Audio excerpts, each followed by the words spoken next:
अच्छा देखो, तो डिस्कशन जो इस क्लास में हम लोग का चल रहा था that is accounting theoretical concept, जिसमें मेन जो टॉपिक में डिस्कशन हो रहा था, जो चैप्टर चल रहा था that is accounting concept relations, sorry accounting concept principles and conventions. मतलब अकाउंटिंग किस कॉन्सेप्ट में बना है, अकाउंट्स का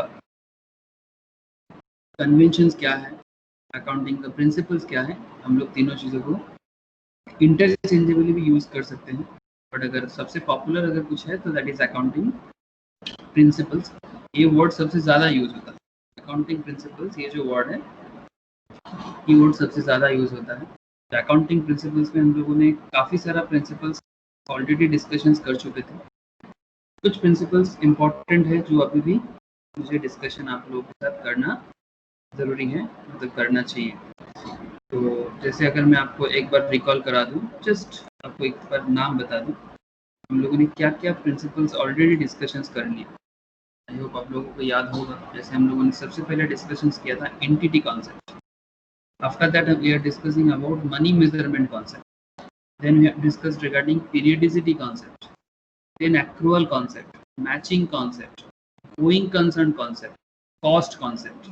आई होप कि ये जितना सारा कॉन्सेप्ट के बारे में मैंने आपको बताया, ये मैंने हम लोगों ने क्लास में डिस्कशंस ऑलरेडी कर चुका। अगर किसी का थोड़ा सा रिविजन चाहिए तो मैं वीडियो अपलोड करूँगा, तो आप लोग फिर से एक बार देख लीजिएगा, बिकॉज ये प्रिंसिपल्स एंड कॉन्सेप्ट बहुत ही इंपॉर्टेंट है, बहुत, मतलब not for the today's examination purpose but for all of your future examination purpose.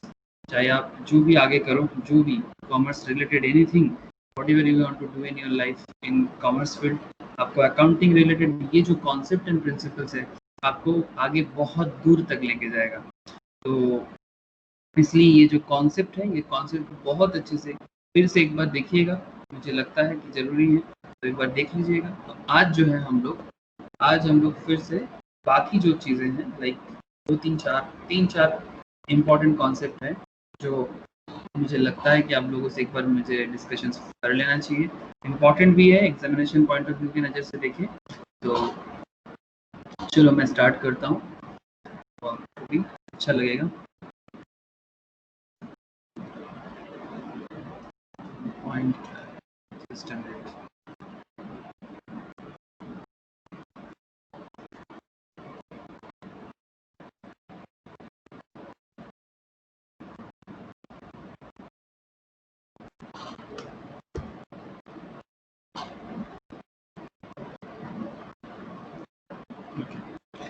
तो आज बात करेंगे रियलाइजेशन कॉन्सेप्ट। चलो रियलाइजेशन कॉन्सेप्ट में स्टार्ट करता हूँ। आफ्टर दैट ड्यूअल एस्पेक्ट्स भी है, न्यूट्रलिटी है, कंजर्वेटिज्म है, एक एक करके बात करता हूँ।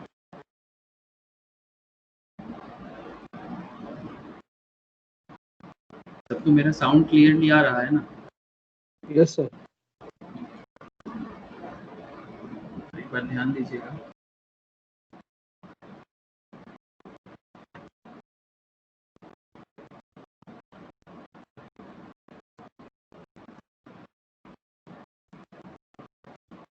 अच्छा, पेन एंड कॉपी रेडी रखिएगा, क्योंकि मैं कुछ भी दिखा सकता हूँ, तो काफ़ी एग्जांपल्स आपको समझाना है, तो पेन एंड कॉपी आपके सामने आप रेडी रख लीजिए।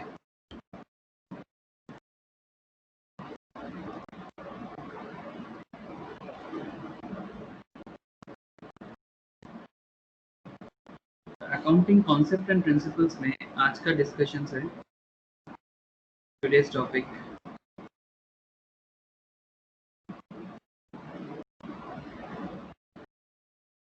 Accounting concept and principle discussions होगा currently.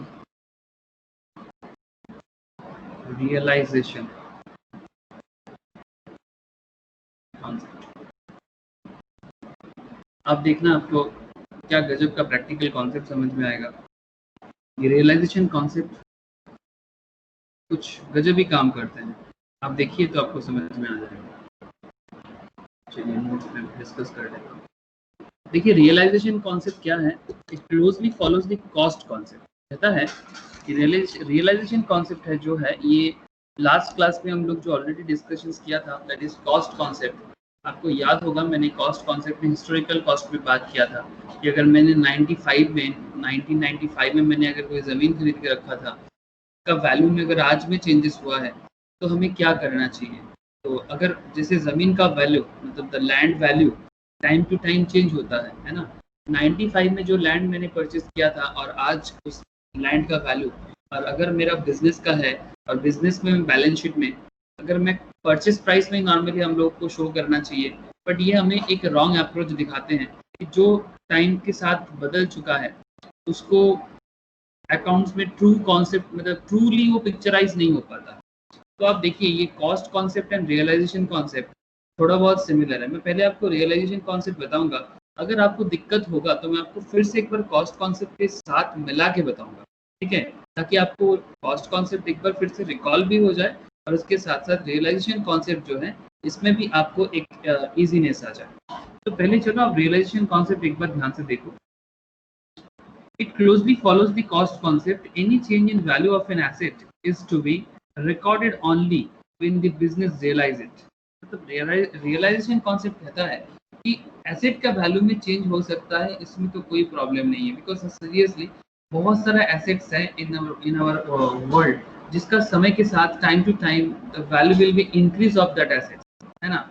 Like land, building, building अगर बिल्डिंग का डेप्रिसिएशन होता है मतलब बिल्डिंग का वैल्यू कम होता है, but due to the valuation of land, जमीन के वैल्यूएशन के कारण बिल्डिंग का भी वैल्यूएशन टाइम टू टाइम बढ़ जाता है। बट ऐसे और भी कुछ एसेट्स आपको मिल सकता है लाइक गोल्ड वगैरह एवरीथिंग, मतलब जिसका पुराना वैल्यू एक था और आज का वैल्यू कुछ और है, ठीक है। ये ऑब्वियसली डिमांड सप्लाई के कारण ही होता है, it's a pure economical concept. आज इकोनॉमिस्ट के बारे में भी मैंने आपको बताऊंगा। तो चलो, when an asset is recorded at its historical cost, अगर आप एक एसेट को हिस्टोरिकल कॉस्ट में हिस्टोरिकल कॉस्ट पे रिकॉर्ड करते हो, ठीक है सर, एकदम हिस्टोरियन जैसे ही सोचो आज, ठीक है।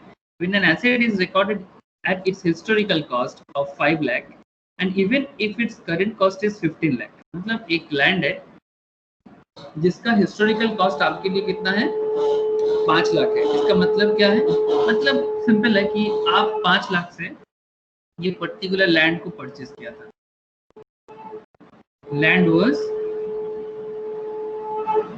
परचेज्ड, लैंड परचेज किया गया था 5 लाख में, and even if it's current cost कितना है आज के डेट में, present value of the land 15 lakh का है। ध्यान दीजिएगा, अकाउंटेंसी बहुत गजब का चीजें हैं। Such change is not counted unless there is certainty that such change will materialize.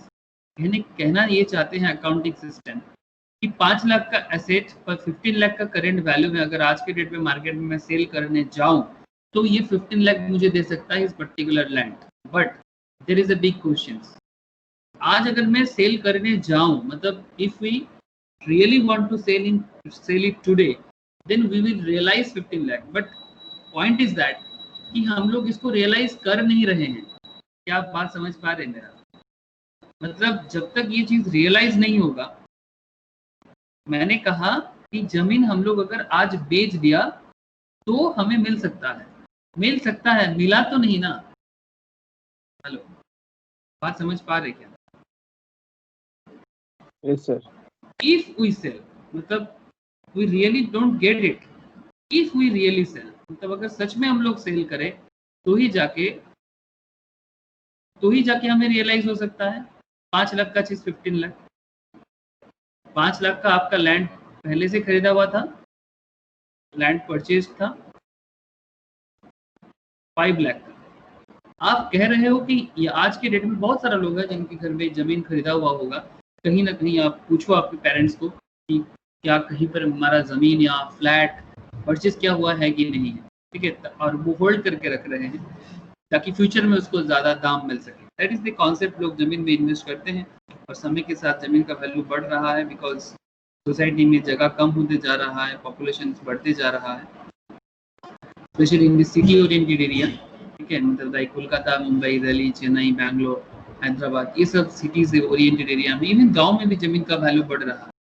If we really cell, ठीक है, but until or unless until or unless we realize today, इसका अकाउंटिंग ट्रीटमेंट क्या होगा। रियलाइजेशन का मतलब आप समझ पा रहे हैं, जब तक ये 15 लाख हमें रियलाइज नहीं हो जाता, जब तक ये 15 लाख हमें रियलाइज नहीं हो जाता, तब तक हम इसका अकाउंटिंग ट्रीटमेंट कैसे करें। तो ये जो रियलाइजेशन कॉन्सेप्ट जो हम लोग अभी पढ़ रहे हैं, ये यही बता रहे हैं। The main theme is that however accountant, देखिएगा, accountants follow a more conservative path. Accountant जो होते हैं ना, ये कुछ ज्यादा एक कंजर्वेटिव पथ फॉलो करते हैं। कंजर्वेटिव पथ क्यों? देखो ध्यान से सुनना। अकाउंट्स का जो थियोलॉजी है, मतलब थियोलॉजी मतलब आप समझते हो, मतलब अकाउंटिंग का थॉट प्रोसेस, ठीक है। अकाउंटिंग एक पर्टिकुलर थॉट प्रोसेस से बनाया जाता है, और ये जो थॉट प्रोसेस है, ये थॉट प्रोसेस क्या कहते हैं, इसका थियोलॉजी क्या कहते हैं, ये थियोलॉजिकली कहते हैं इसका एक कंजर्वेटिव पथ ये फॉलो करता है। तो ये प्रैक्टिस है कि accountants follow a more conservative path. They try to cover all probable losses but do not count any probable gain. Accountant जो होते हैं ना, इनका क्या लॉस हो सकता है, इनके बारे में बहुत ज्यादा चिंतित होते हैं, बट इनको क्या न्यू गेन हो सकता है, इसके बारे में ये ज्यादा सोचना पसंद नहीं करते। मैं आपको एक एग्जांपल समझाता हूँ। आप लोग अगर जो भी पीएल कभी किए हो, profit and loss account, not only PL, आप अगर नॉर्मल जर्नल एंट्री भी किए हो,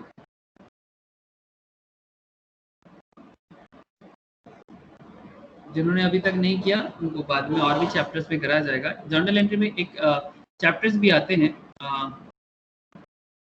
provisions for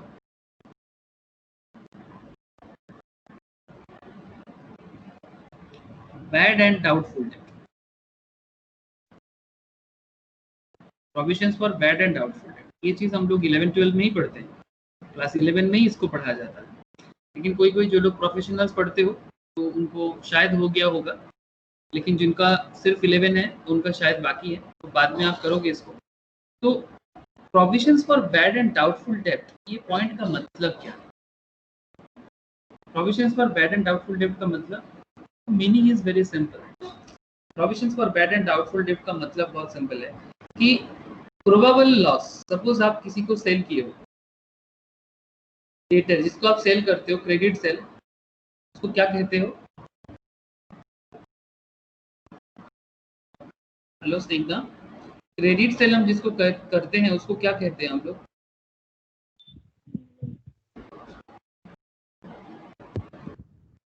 debtor. Thank you, debtor. तो जिसको हम क्रेडिट में कुछ सेल किए उसको हम कहते हैं डेटर। लेकिन हमें ऐसा लगता है बिजनेस में, जब हम लोग बिजनेस करते हैं तो हमें ऐसा फीलिंग आता है कि हो सकता है कुछ डेटर है जो बैड डेटर हो जाएगा, वैसे फीलिंग आता है। सपोज आपने 10 लाख का, हम लोगों ने इसका एंट्री भी किया, आपको याद होगा, जर्नल एंट्री भी इसका हम लोगों ने किया कि सपोज आपने 10 लाख का टोटल सेल किया था, लेकिन बाद में आपको ऐसा फीलिंग आ रहा है कि 1 लाख का कोई कस्टमर्स है, 1 लाख का कोई कस्टमर्स है जो आपको आपका पेमेंट नहीं करेगा। तो ये जो 1 लाख का कस्टमर्स आपको पेमेंट नहीं करेगा, आपको ये फीलिंग आ रहा है, तो ये फीलिंग को आप अकाउंट्स में ना एंट्री करते हो, जानते हो। और इसी फीलिंग के साथ आप क्या करते हो, प्रोविजंस फॉर डाउटफुल डेट का आप पीएल बनाते हो, या सीरियसली आप क्या करते हो, to provisions for to provision, because एक तरह का लॉस है आपका, मतलब एक प्रेडिक्टिव लॉस है, ठीक है। To provisions for bad debt, मतलब आप बैड डेट के लिए प्रोविजंस कर रहे हो। प्रोविजंस कर रहे हो मतलब आपको पैसा मिलेगा नहीं, आपका ऐसा फीलिंग आ रहा है, तो आपका जो पीएल में अलग एक्सपेंस तो है ही, टू एक्सपेंस इधर हम लोग पीएल में शो करते हैं, और इधर हम लोग बाय इनकम शो करते हैं, ठीक है। तो जिस तरह से हम लोग प्रोविजंस करते हैं बैड डेट का, उस तरह से हम कभी भी इनकम नहीं लिखते कि ये इनकम मुझे होने वाला है। होने वाला इनकम के बारे में, मतलब जो प्रोबेबल इनकम है आपका, प्रोबेबल फ्यूचर गेन को कभी भी हम लोग यहाँ पर इनकम में पुट नहीं करते, बट वी ऑलवेज सोचते हैं, we accountant, we businessman always ऐसे फील करते हैं कि हो सकता है कि हमें इनका पैसा नहीं मिलेगा, that's why we use this is also chapter, this is also a chapter and a very big concept in accounting, provisions for bad and doubtful debt. जब ये कंप्लीटली फाइनलाइज हो जाते हैं कि सच में वो बैड डेट प्रोविजंस जो, मतलब जो प्रोबेबल मतलब बैड डेट हो सकता था, वो अगर सच में ऐसा हुआ तो उसको हम लोग डायरेक्टली क्या कहते हैं, टू बैड डेट लॉस, मतलब डायरेक्टली बैड डेट कर रहे हैं। तो पीएल में provisions for bad and doubtful date को अलग से एंट्री किया जाता है, बट कभी भी आप ऐसा नहीं सुनोगे बाय प्रोबेबल गेन बोल के, बाय प्रोबेबल गेन बोल के आप कभी भी ऐसा एंट्री नहीं देखोगे, ऐसा एंट्री कभी नहीं होता है, बट प्रोबेबल लॉस का एंट्री आप करते हो। क्या ऐसा होता है?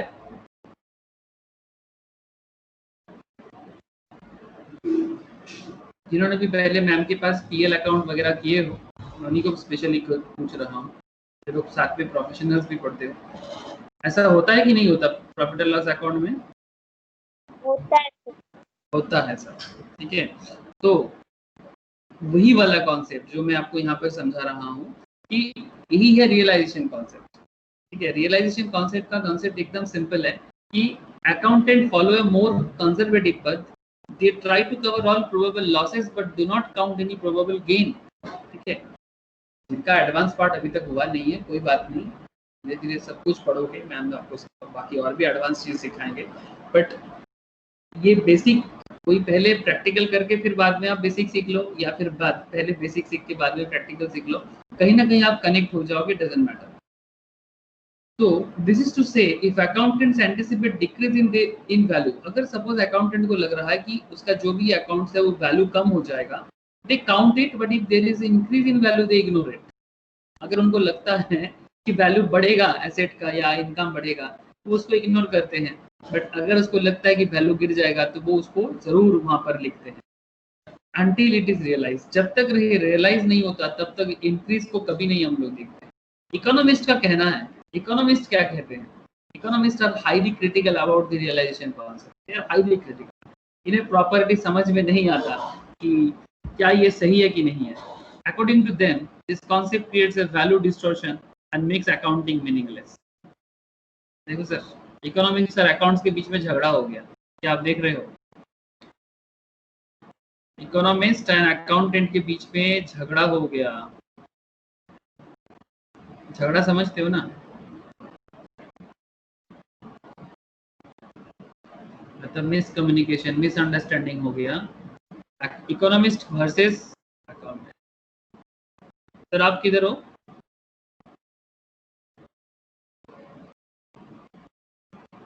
आप लोग किधर होना पसंद करोगे? इकोनॉमिस्ट कह रहे हैं this concept creates a value distortion and makes accounting meaningless, कि अकाउंट्स को मीनिंगलेस बना देते हैं और वैल्यू को डिस्टॉर्ट कर देते हैं।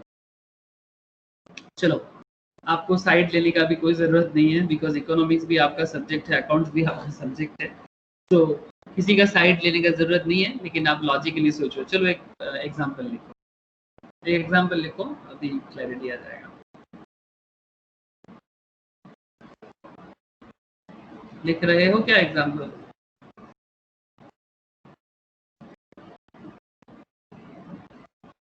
Yes sir.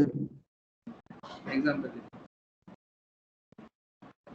Mister A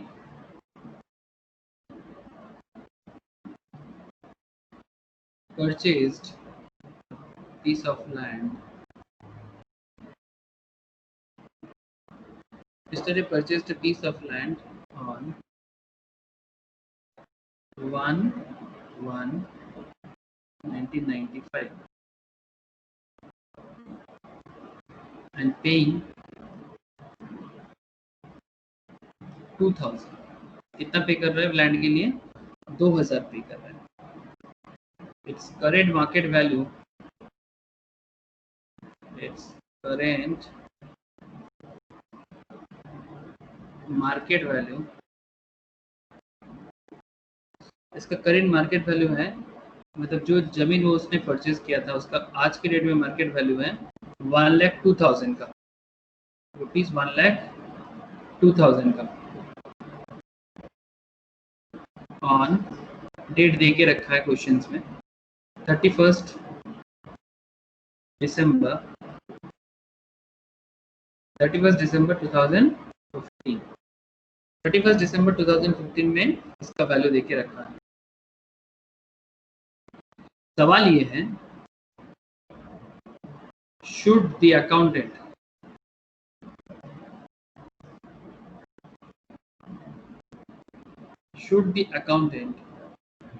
show the land at rupees 2000 following cost concept and ignoring 1 lakh value increase. Ignoring 1 lakh value increase since क्योंकि it is not realized. It is not realized. If he does so, अगर वो ऐसा करता है, then financial position would be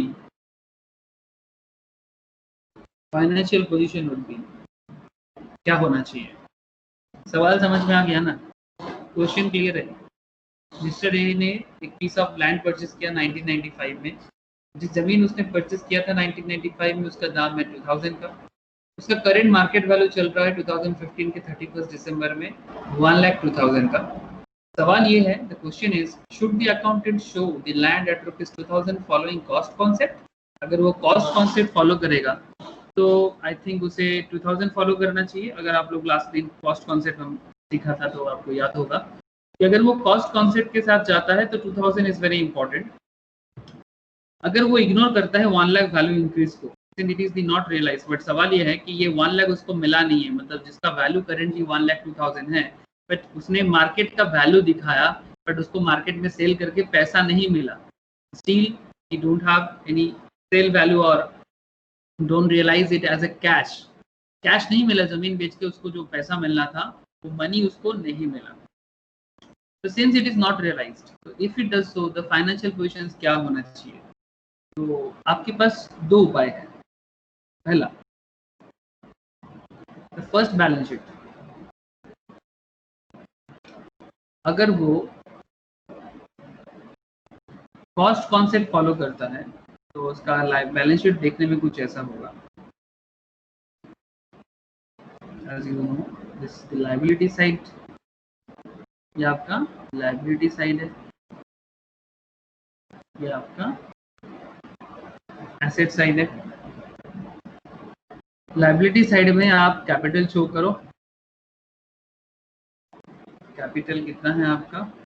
आपने जमीन purchase किया तो पैसा लाया, 2000 का कैश लाया, बदले में आपने लैंड लिया 2000 का, है ना? तो अगर आप कॉस्ट कॉन्सेप्ट फॉलो करते हो तो आपका बैलेंस शीट में 2000 का कैपिटल दिखा रहा है और 2000 का लैंड दिखा रहा है. क्या आपको यहाँ तक का खेल समझ में आया? Yes, sir. This concept is when you follow Cost concept. When you follow cost concept. When you follow cost concept. देखो, अकाउंटेंट को बहुत कुछ सीखना पड़ता है और बहुत सारा मतलब सिक्स सेंस लगाना पड़ेगा. आप ये वाला देखो तो आपको और क्लैरिटी आ. आपका नेक्स्ट एरिया है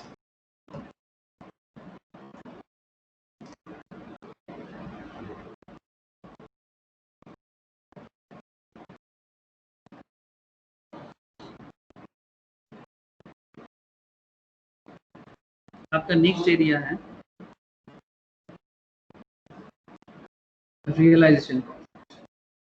when you follow realisation concept, जब आप ऐसा करोगे तो आपको कुछ ऐसा करना चाहिए.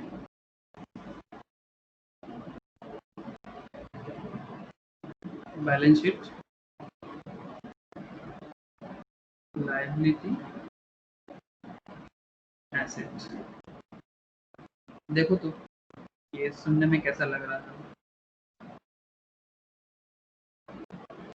कैपिटल है आपका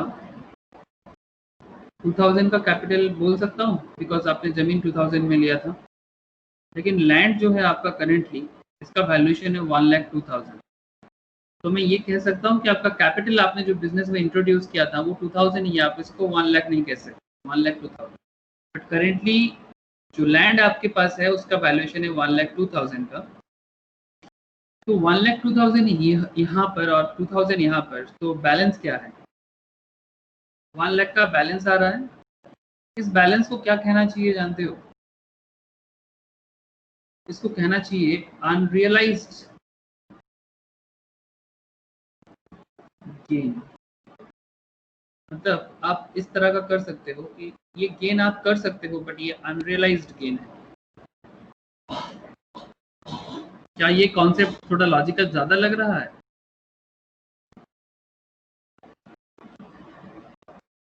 आप लोगों को क्या लग रहा है बताओ ना। তো এটা ওই জমিটা যদি বেচে দিতাম তখন রিয়ালাইজ হতো। হ্যাঁ বুঝলাম না, একবার বল। ল্যান্ডটা যদি বিক্রি করে সেল করে দিতাম তখন কি রিয়ালাইজ হতো? যদি ল্যান্ডটা বিক্রি করে দিতিস তাহলে তো ওটা তো রিয়েলাইজ হয়ে যেত, সেল অফ ল্যান্ড হয়ে যেত। এখানে তো তুই ল্যান্ড এখন আনরিয়েলাইজ না, তুই তো রিয়েলাইজ করিস নি। তুই কি রিয়েলাইজ করেছিস? তুই ল্যান্ড বিক্রি করিস নি, তো তুই তো শুধু মার্কেট ভ্যালুটা জানিস। तुम्हें सिर्फ मार्केट वैल्यू पता है, तुम थोड़ी ना जमीन बेचे हो। क्या पता जमीन बेचने के टाइम पे थोड़ा बहुत कम ज्यादा भी हो सकता है। बट जैसे आप घर में पूछो ना कि घर में किसी का कोई जमीन है, तो जस्ट एक बार आप पूछो पेरेंट्स को कि क्या पापा कोई जमीन है हम लोग का, या कहीं पर अगर आप लोग सिटी में हो तो फिर कोई फ्लैट है कि नहीं आपका सिटी में। ठीक है, गांव होगा तो या छोटा शहर होगा तो जमीन वगैरह होने का चांसेस रहता है। तो पूछो कब खरीदा था, तो कोई कहेगा तुम्हारे जन्म के टाइम पे खरीदा था। ठीक है, इस तरह का अलग अलग आपको कहानी बताएगा। तो जमीन जो जब खरीदा था कितने में खरीदा था और आज जो दाम है वो दाम क्या है मार्केट में। और यही फील करके ह्यूमन साइकोलॉजी कुछ ऐसा काम करता है कि जो जमीन का वैल्यूएशन बढ़ा हुआ होता है ना, इसी फीलिंग के साथ ये बाकी जिंदगी बिता देता है। ठीक है कि भाई मेरे पास एक जमीन है जिसको मैंने खरीदा था 5,000 में, आज करीब 10 लाख के आसपास वैल्यूएशन है इसका। मतलब this will give human being a happiness. ठीक है, इसी हैप्पीनेस के साथ उसका बाकी जिंदगी का और रख लेगा वो, अगर बहुत ज़रूरत नहीं होगा। जब तक बहुत ज़्यादा ज़रूरत नहीं होता है तो कोई भी नॉर्मली लैंड वगैरह बेचता नहीं है। ठीक है, सेल नहीं करता। तो देखो यहाँ पर आपने cost concept, historical cost concept use कर रहे थे। तो यहाँ पर आपका कैपिटल 2000 का था, ये में तो कोई प्रॉब्लम नहीं है। और यहाँ पर आपका ये 2000 और यहाँ पर भी लैंड आपका 2000 का ही दिखा रहा था, बट इसमें आपको प्रॉपर पिक्चर शो नहीं हो रहा है। बट जब आप रियलाइजेशन कॉन्सेप्ट यूज कर रहे हो तो यहाँ पर देखो आप कैपिटल टू 2000 तो शो कर ही रहे हो, बट आपका करेंट लैंड का वैल्यू 1,02,000 है। तो आपका बाकी अनरियलाइज गेन कितना है, तो ये आप एंटिसिपेट कर सकते हो। You can anticipate this. Sir मेरा कहने का तात्पर्य ये है, मतलब व्हाट आई वांट टू से, कि आपको ये जानना जरूरी है कि time to time accountancy modern हो रहा है, बहुत ज़्यादा चेंजिंग हो रहा है, समय के साथ मोर लॉजिकल हो रहा है। आज से मतलब बहुत केस में क्या होता है ना, कोई कोई बहुत old fashion accounting system follow करते हैं। Actually old fashion accounting system में वो अकाउंट्स प्रॉपरली बनेगा नहीं। सिर्फ लाइन ड्रॉ करना या पीएल बैलेंस शीट को शेप देना, बहुत लोग ऐसे सोचते हैं, मतलब मैंने ऐसा देखा हूँ, सिर्फ मतलब इनकम पास आउट है या फिर चार्टर्ड लोग में अपडेशन होता है ऐसा। बट फिर भी मैं देखा हूँ कि कॉमर्स में बहुत दिनों से पढ़ाई कर रहे हैं, लेकिन बहुत कुछ कॉलेज डिग्री वगैरह भी है उनका, लेकिन फिर भी उनको मॉडर्नाइजेशन नहीं पता। तो बस मतलब आपको मैं जानकारी के लिए बता दूं कि सिर्फ पास आउट होना is not very important. Time to time अपने आप को अपडेट करना, जो नेसेसिटीज है टाइम टू टाइम उसके साथ अपने आप को अडेप्ट कराना, और जो मॉडर्निटी हो रहा है, जो न्यू टेक्नोलॉजिकल अपडेट हो रहा है जैसा, वैसा ही अकाउंटिंग कॉन्सेप्ट में भी अपडेशन हो रहा है। तो आजकल अकाउंटेंट ये सब कॉन्सेप्ट फॉलो कर रहा है। अच्छा, सबसे पहले मैं ये बताना चाहूँगा आगे निकल जाने से पहले, क्या ये कॉन्सेप्ट आपको क्लियर है कि जब हम लोगों ने कॉस्ट कॉन्सेप्ट यूज़ किया तो क्या किया, जब हम लोगों ने रिलेशन कॉन्सेप्ट यूज़ किया तो हमने क्या किया? स्निग्धा, प्रगति, निकिता, पायल, क्लियर है ना आप लोग को? Arijit? Yes sir. Yes sir. ठीक है। हाँ सर। तो बहुत ही गजब का पॉइंट था सर। बहुत ही अपडेटेड पॉइंट था, छोटा सा बात है सर, बट छोटा बात ही ना बहुत बड़ा कांड कर देता है। ठीक है, छोटा छोटा बात आपका पूरा बिजनेस सिनेरियोज को बदल सकता है। ठीक है, आपका गवर्नमेंट के साथ बिजनेस ट्रांजैक्शन बदल सकते हैं, आपका किस्मत बदल सकता है, छोटा छोटा चीज, तो ध्यान रखिएगा। ओके, मैं आपका और आगे लेके चलता हूँ। यहाँ पर ये मैटनी था, उसी को समझाया आपको, आप देख के चिंता ना करो। तो सवाल ये है कि nowadays the revaluation of asset has become widely accepted practice when the change in value is of permanent nature. Valuation change होना एक परमानेंट नेचर हो जाता है और accountants adjust such value change through creation of revaluation. Capital को revalue किया जाता है, रिवैल्यूएशन रिजर्व कहते हैं। जब आप लोग पार्टनरशिप करोगे ना, पार्टनरशिप अकाउंट्स क्लास 12 में पढ़ाया जाता है, सीए फाउंडेशंस में भी है। ठीक है, ये पार्टनरशिप अकाउंट्स जब आप करते हो, सीएस फाउंडेशंस में भी करा जाता है, तो वहाँ पर रिवैल्यूएशन रिजर्व का एक पार्ट आता है, मुझे जितना याद आ रहा है बिकॉज ये मैम कराते हैं। तो basically that's the going concern. तो क्या क्या चीजें आया sir? Going concern, cost concept and realisation concept gives the valuation criteria. जो गोइंग कंसर्न कॉन्सेप्ट है, कॉस्ट कॉन्सेप्ट है, कॉस्ट कॉन्सेप्ट, ये दोनों चीजें हम लोगों ने लास्ट क्लास में डिस्कशन किया। रियलाइजेशन कॉन्सेप्ट जो है ये आपको वैल्यूएशन, ये तीनों कॉन्सेप्ट आपको वैल्यूएशन क्राइटेरिया देता है। ठीक है, तो ये था। नेक्स्ट चलो बात दूसरा पॉइंट में है।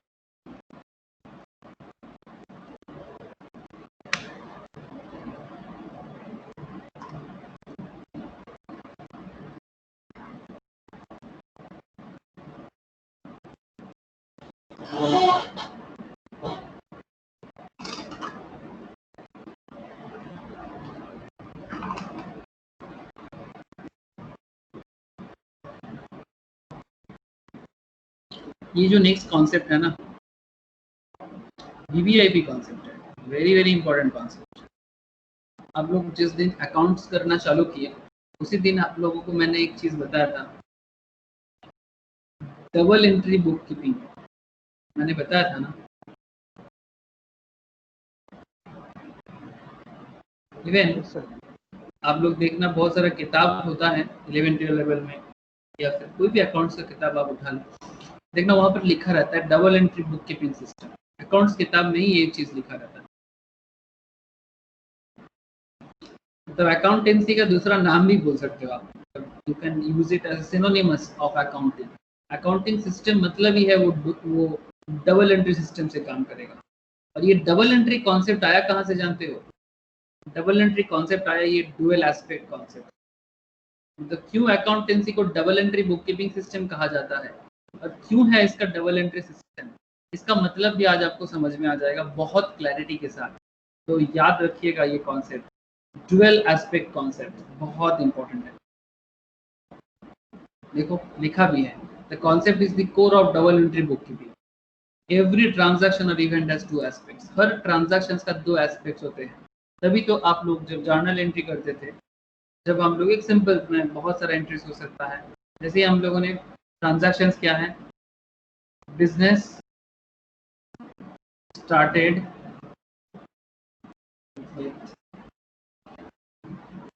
कैश ₹1 लाख।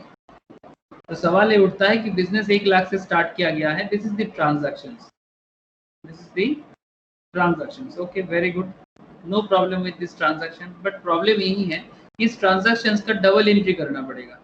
एक नॉर्मल जो अकाउंट्स नहीं जानता, जो अकाउंटिंग सिस्टम फॉलो नहीं करता है, जो अकाउंटिंग नहीं जानते हैं, जो अकाउंटिंग सिस्टम फॉलो नहीं करता है, वो डबल एंट्री सिस्टम फॉलो नहीं करता। वो जो जितना करता है उसको सिंगल एंट्री कहते हैं। सिंगल एंट्री में क्या करता है वो, हार्डली ऐसा ही करेगा, उसका एक खाता होगा, उसका एक कॉपी होगा, कॉपी में वो क्या करेगा, जस्ट ऐसे सीरियली नंबर देगा और लिखेगा बिजनेस स्टार्टेड, बस इतना। फिर नेक्स्ट दिन मानो कि स्टेशनरी खर्चा किया तो वो लिखेगा स्टेशनरी परचेज।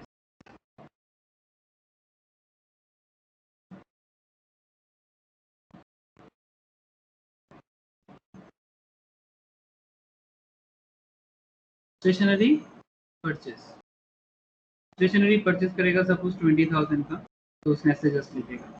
तो सिंगल एंट्री सिस्टम में ऐसा होता है कि वो बस एक ही चीज लिखते हैं, बट इसमें काफी सारा पॉइंट्स इग्नोर हो जाते हैं। That's why single entry system नहीं डबल एंट्री सिस्टम फॉलो होता है। जैसे देखो, मोर लॉजिकल और मोर साइंटिफिक वे से फॉलो किया जाता है डबल एंट्री सिस्टम को। जैसे business started with cash 1 lakh का एंट्री हम लोग क्या करते हैं, यू ऑल नो इट, क्या होगा?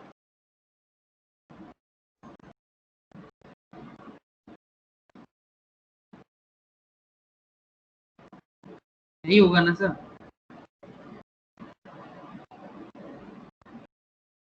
Hello, yes sir. तो ये जो एंट्री मैंने यहाँ पर किया, इसको क्या कहते हैं बोले तो इसको कहते हैं डबल एंट्री। सिंपल है ना? यही है डबल एंट्री। मतलब अलग से आपको डबल एंट्री को मैं हाइप नहीं बनाना चाहता, because you all know this what is this journal entry.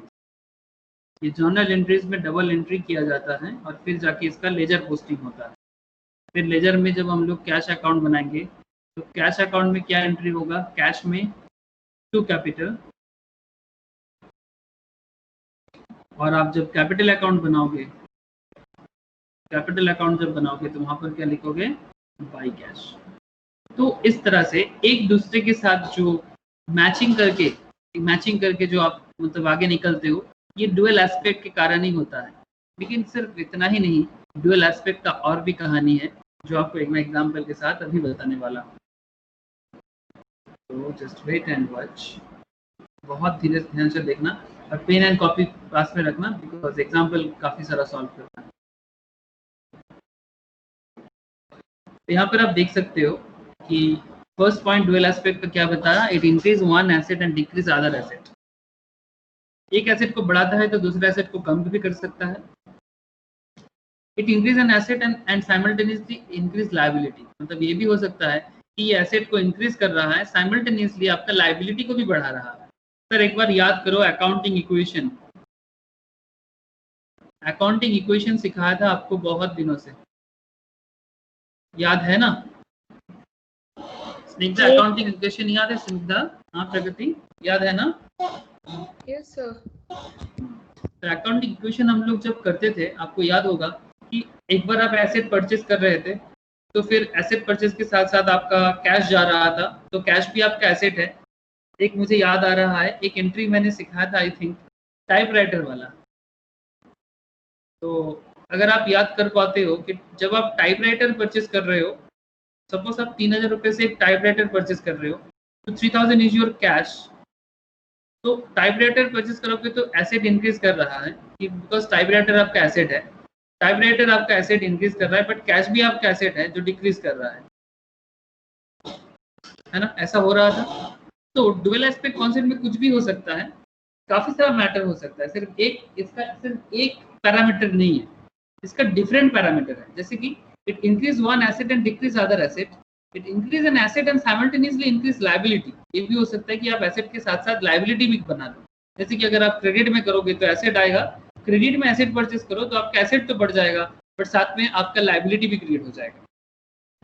It decrease one asset and increase another asset, एक एसेट को डिक्रीज करेगा और दूसरा एसेट को इंक्रीज करेगा। It decrease one asset, decrease A liability. Similarly alternatively liability में क्या करता है, it increase one liability, decrease other liability, it increase A liability, increase an asset, decrease liability, increase other liability, decrease liability, decrease an asset. तो ये सब जो भी मैं बातें अभी कर रहा हूँ, इसका सबसे बेस्ट होगा कि मैं आपको एग्जाम्पल के साथ बताऊँ। तो चलो एग्जाम्पल सॉल्व करो और फिर आप इसको क्लैरिटी लो। ओके लिखो, एग्जाम्पल लिखो तो सर, ये लिख के करोगे तो ज़्यादा अच्छा होगा। क्या पेन एंड पेपर रेडी है? सबका पेन एंड पेपर रेडी है ना? Yes sir. चलो लिखो।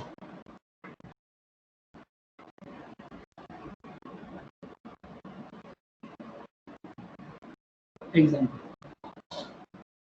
एक बैलेंस शीट ड्रॉ करो, छोटा है, ज़्यादा बड़ा नहीं है। एक लायबिलिटी साइड लिखो, और एक एसेट साइड पे।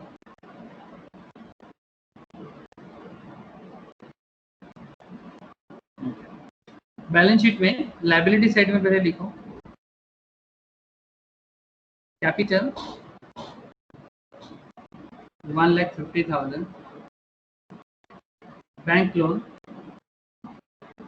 बहुत अच्छा कॉन्सेप्ट क्लियर होगा, ध्यान से सुनिएगा, लिखिएगा भी और लिखिएगा भी। Bank loan 75,000,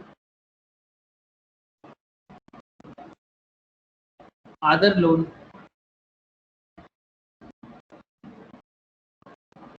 75,000, machinery 2 lakh, cash 1 lakh। This is your current balance sheet. दोनों साइड में अगर टोटल करोगे, this side is 2 lakh, 3 lakh and this side also 3 lakh। दोनों साइड का बैलेंस शीट आपका टैलीड है। इस हालत में आपने ट्रांजैक्शन किया। In this current situations, you have done some transactions. Business में तो ट्रांजैक्शन होता रहता है। ट्रांजैक्शंस कुछ ऐसा है कि new machine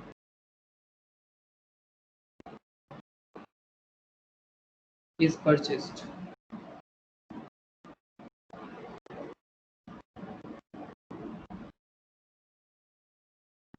Paying rupees 50,000 in cash. Point B, a new machine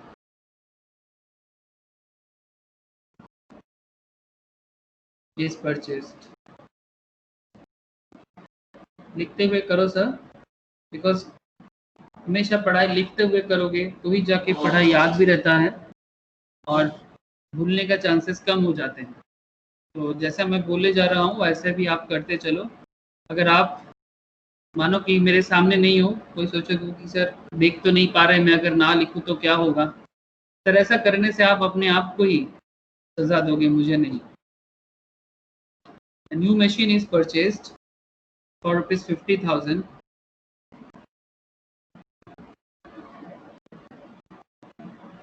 on credit। उधार में ले रहे हो, on credit। Cash is to be paid, cash is to be paid later on, बाद में पैसा दोगे। बी बोल गया।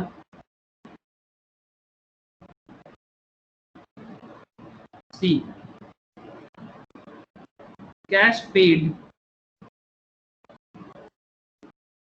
To repay, cash paid to repay bank loan. आप बैंक लोन पे करने के लिए कैश पे कर रहे हो, cash paid to repay bank loan to the extent of rupees 50,000। D, raised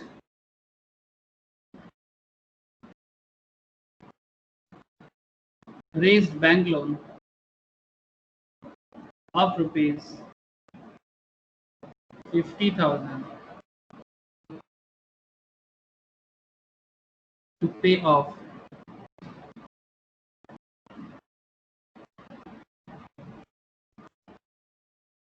other loan। ये सारा था ट्रांजैक्शंस। अब आपको इसका इफेक्ट दिखाना है, ठीक है।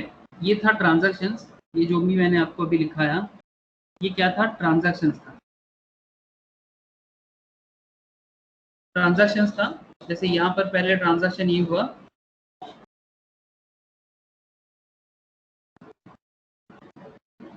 पहले ट्रांजैक्शन ये हुआ, एग्जाम्पल था ये ट्रांजैक्शन ABCD। मैंने आपको A लिखाया, B लिखाया, C भी लिखाया, D भी लिखाया। ये सब ट्रांजैक्शन जो हुआ, अब आपको क्या दिखाना चाहिए, अभी आप दिखा दो इफेक्ट ऑफ द ट्रांजैक्शन। धीरे धीरे करो, कोई हड़बड़ी नहीं है, कोई हड़बड़ी नहीं है, सीखना ज्यादा जरूरी है। इफेक्ट ऑफ द ट्रांजैक्शन, खत्म करना नहीं, बिकॉज सीखोगे तो कोई भी चीज खत्म करके ही छोड़ोगे। In effect of the transactions में फर्स्ट पहला क्वेश्चन था increase in the machine value. पहला क्वेश्चन क्या था, इंक्रीज इन दी, यही था ना, देखो a new machine is purchase paying ₹50,000 is cash. तो आप न्यू मशीन खरीद रहे हो और उसके लिए आप 50,000 दे रहे हो, तो increase in the machine value, मतलब ऑर्गेनाइजेशन पे जितना मशीन है उसका वैल्यू बढ़ रहा है। Increase in the machine value and decrease in cash. Machine का वैल्यू इंक्रीज कर रहा है बट कैश आपका कैश बैलेंस आपका कम हो रहा है। कैश बैलेंस बाई कितने में हो रहा है, 50,000 में हो रहा है। 50K के फॉर किलोग्राम, किलोग्राम का 1000 यूज किया जाता है, दैट्स व्हाई 50K। तो ये शॉर्ट टर्म आई होप आप लोग जानते हो, बट आप लोग ऐसे एग्जाम में मत कीजिएगा। अब मैं यहाँ पर जगह शॉर्ट था बोल के 50K लिख दिया। ओके, तो इस ट्रांजैक्शंस को आपको क्या करना चाहिए,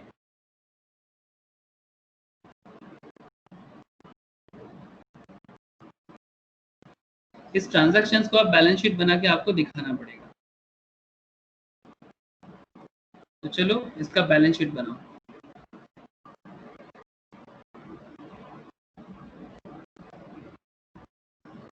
इसका बैलेंस शीट बनाओ।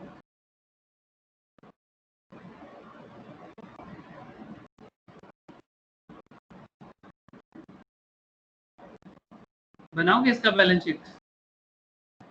इस ट्रांजैक्शन के कारण बैलेंस शीट में क्या चेंजेस आया है, आपको बैलेंस शीट को रिवैल्यू करना है। ठीक है, ओके, चलो मेरे साथ साथ चलो, चिंता का कोई विषय नहीं है, don't need to think too much. तो बैलेंस शीट,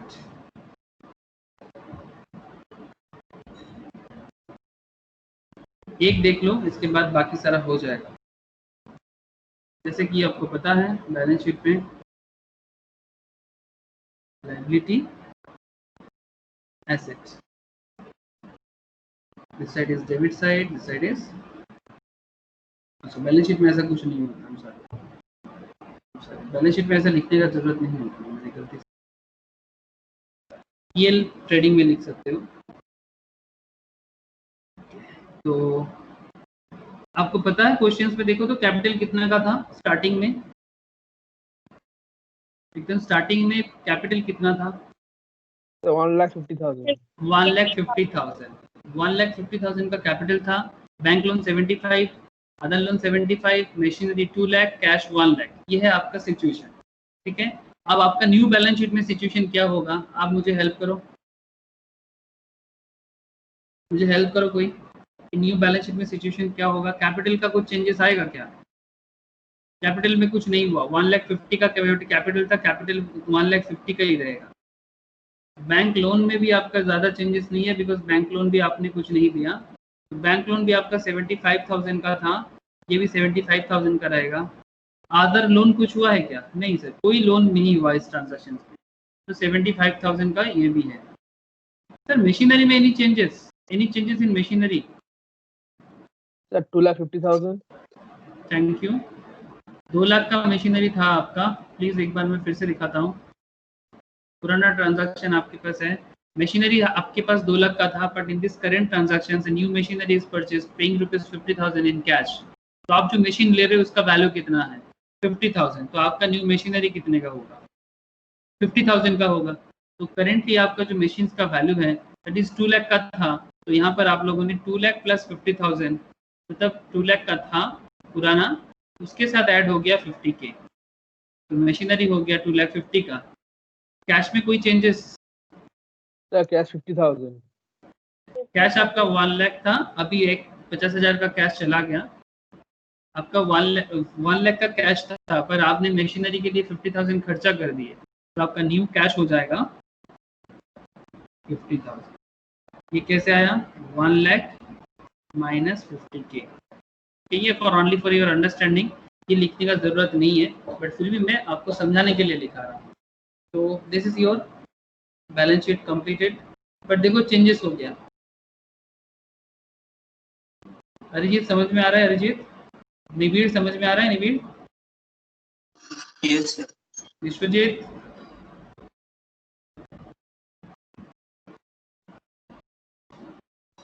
विश्वजीत क्लियर है?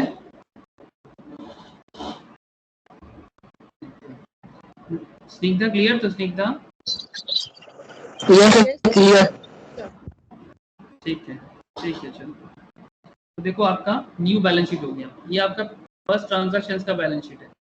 ये आपका फर्स्ट ट्रांजैक्शंस था, increase the machine value and decrease the cash balance bye 50K। आपने ये वाला ट्रांजैक्शन शो किया और आपका बैलेंस शीट में न्यू वैल्यूएशन आ गया, रीवैल्यूएशन आ गया। तो ये था एक। सेकेंड वाला करो आप लोग। सेकेंड क्वेश्चन क्या था? A new machine is purchased for rupees 50,000 on credit. Cash is to be paid on later.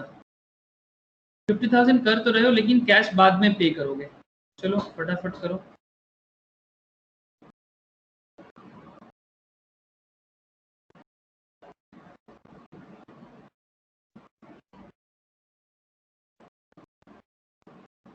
B. Increase in the machine value. Increase in the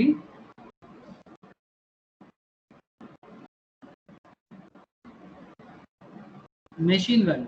machine का वैल्यू इंक्रीज कर रहा है। And also an increase in the creditors. आप credit, आप उधार में ले रहे हो ना, basically you take it by, मतलब टेक इट इन क्रेडिट, मतलब आप अभी ले रहे हो, बाद में पैसा दोगे। Increase the creditors by rupees 50,000। ये है सिचुएशन। तो चलो न्यू बैलेंस शीट आप लोग बताओगे?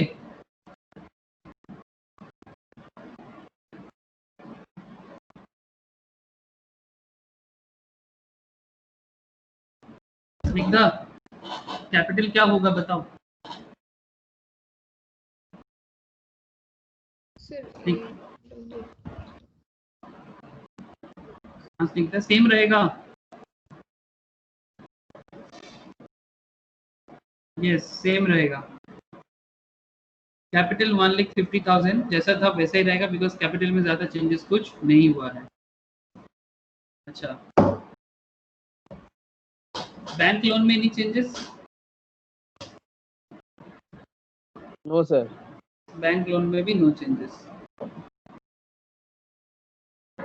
बैंक लोन जैसा था वैसे ही रह जाएगा, बिकॉज कोई लोन तो नहीं लिया गया ना, तो जो था पुराना वही है। अदर लोन में एनी चेंजेस? नो। 75,000। कोई बता पाओगे कुछ आएगा क्या लायबिलिटी साइड में? Sir creditor. Thank you. Creditor for machinery. Creditor for machinery, very good. कितने का आएगा? 50,000 सर। 50,000, very good. 50,000। बिकॉज आप 50,000 का ही क्रेडिट ले रहे हो, तो आपका 50,000 का क्रेडिटर आपका लाइबिलिटी है। क्रेडिटर जो होते हैं वो आपका लाइबिलिटी होते हैं। जर्नल एंट्रीज के टाइम पे हम बार बार बताते थे, जब हम क्रेडिट से किसी से कुछ भी लेते हैं, कि हम आज आपसे ले रहे हैं लेकिन पैसा आपको मैं बाद में देने वाला हूँ। नॉर्मली बिजनेस ट्रांजैक्शंस में ऐसा बहुत ज़्यादा होता है, क्रेडिट बिजनेस। एक चीज़ हमेशा याद रखना, बिजनेस क्रेडिट में होता है तभी तो अकाउंट्स का ज़रूरत होता है। कभी ऐसा सोचा आपने? आज मैं आपको सोचने के लिए मजबूर कर रहा हूँ। सोचो तो सही कि अगर हर एक चीज़ कैश में ही ट्रांजैक्शन हो जाता तो क्या अकाउंट्स का इतना ज़रूरत होता? एवरीथिंग इज इन कैश, तो इतना अकाउंट्स करने का ज़रूरत होता? हाँ, थोड़ा बहुत कस्टमर्स को याद रखना for the marketing purpose, for the future growth purpose, it's okay. But if there is no credit entry, if there is no loan entry, मतलब ना तो आप बैंक से क्रेडिट ले रहे हो, बैंक क्रेडिट मतलब, या किसी से लोन क्रेडिट मतलब लोन लेना, किसी से कोई प्रोडक्ट आज ले रहे हो और बाद में उनको पेमेंट करोगे, ये क्रेडिट में परचेस करना, ये भी एक तरह का क्रेडिट हो गया। लोन भी एक तरह का क्रेडिट हो गया। अगर आप किसी का ना तो आप किसी को उधार में कुछ देते, ना ही आप किसी से उधार में कुछ लेते, तो बाकी सभी चीज आप कैश में ट्रांजैक्शन करते, तो आपको लगता है अकाउंट्स करने का जरूरत होता? किस चीज का अकाउंट्स करते? Bills receivable, bills payable. हाँ, ये रिसीवेबल पेबल भी तो क्रेडिट में होता है बोल के होता है। मैं आपको बिल्स ऑफ एक्सचेंज का एंट्री सिखाया था जर्नल में, याद होगा आपको। बार बार मैं जर्नल में इतना ज्यादा फोकस इसीलिए करता था बिकॉज मतलब कुछ भी कर लो, जर्नल एंट्रीज बिना कुछ भी कॉन्सेप्ट समझ में आना मुश्किल है। दैट्स वाई मैंने बहुत दिनों तक आप लोगों को जर्नल एंट्री सिखाया, और एक नहीं सर बहुत सारा ट्रांजैक्शंस में मैंने फोकस किया। आगे भी मेरा बहुत सारा प्लानिंग है कि और भी different kind of journal entries मैं रेडी रख कर रहा हूँ, ताकि मैं आपको और जर्नल करा सकूँ, ताकि बेसिकली आपका जितना जर्नल होगा उतना आपको क्लैरिटी आएगा। ये जो बिल्स पेबल, बिल्स रिसीवेबल्स होते हैं, ये बिल्स ऑफ एक्सचेंज में मैंने आपको एक छोटा सा बताया था। बिल्स ऑफ एक्सचेंज चैप्टर तो आपको मैम ने शायद फाउंडेशंस में कराया होगा, 11 में मैंने अभी तक नहीं कराया। बिल्स ऑफ एक्सचेंज या बिल्स रिसीवेबल ये जो होता है, ठीक है, bills of exchange, bills receivable ये जो होते हैं, इसमें एक चीज आप हमेशा ध्यान दीजिएगा कि अगर क्रेडिट में परचेस होता है स्टार्टिंग में, फिर जिसको पैसा का जरूरत होता है वो बिल्स रिसीवेबल दूसरे को बिल्स पेबल देता है। मतलब जिसको बिल्स रिसीवेबल जिसके पास होता है वो बैंक में जाके पैसा अभी तुरंत उठा सकते हैं, और जो उसका जिम्मेदारी लेते हैं, मतलब रिस्पॉन्सिबिलिटीज लेते हैं कि हाँ जब भी टाइम आएगा मैं बैंक में जाके बाकी पैसा जमा कर दूंगा, तो वो बेसिकली क्रेडिट के लिए ही हो रहा है। तो ये आप मतलब एक तरह का आप गार्ड मान लो कि because there is a credit entry in the market, because there is a credit system in the market, that's why accounting system is so prosperous, that's why accounting system is so मतलब so much necessities in our current world। अगर credit में नहीं होता तो ये accounts का भी इतना ज़्यादा ज़रूरत नहीं होता। इवन मतलब ये ऐसे सब्जेक्ट पढ़ने का भी ज़रूरत नहीं होता। आप दुकान में जाते हो, कैश में लेते हो, कैश में देते हो, क्या फ़र्क पड़ जाएगा? क्या हिसाब रखोगे? क्या आप कनेक्ट कर पा रहे हो मेरी बात? Yes sir. है ना? तो हमेशा याद रखिएगा कि क्रेडिट सिस्टम के कारण ही अकाउंट्स का इतना ज़्यादा इम्पोर्टेंसी है, इसीलिए अकाउंटिंग सिस्टम में पढ़ाया जाता है, ऑनर्स किया जाता है, चार्टर्ड अकाउंटेंसी किया जाता है, कॉस्ट अकाउंटेंसी किया जाता है, कंपनी सेक्रेटरीशिप बनाया जाता है, ठीक है, चार्टर्ड फाइनेंशियल एनालिस्ट किया जाता है, ACCA पढ़ा जाता है, CPA होता है। मतलब इतना सारा पढ़ाई हो गया सिर्फ अकाउंट्स में क्रेडिट सिस्टम के कारण। मतलब क्या लोगों ने उधार लेना चालू किया, उधार सिस्टम में बिजनेस करना चालू किया, और अकाउंट्स का बोलबाला हो गया। सर बढ़ाते जाओ, और भी लोगों को क्रेडिट सिस्टम करते बोलो, और पढ़ाई होगा। कोई बात नहीं सर, मैं आपको बस समझा रहा हूँ। अच्छा, लायबिलिटी साइड मैंने करा दिया आपको, एसेट साइड में क्या होगा?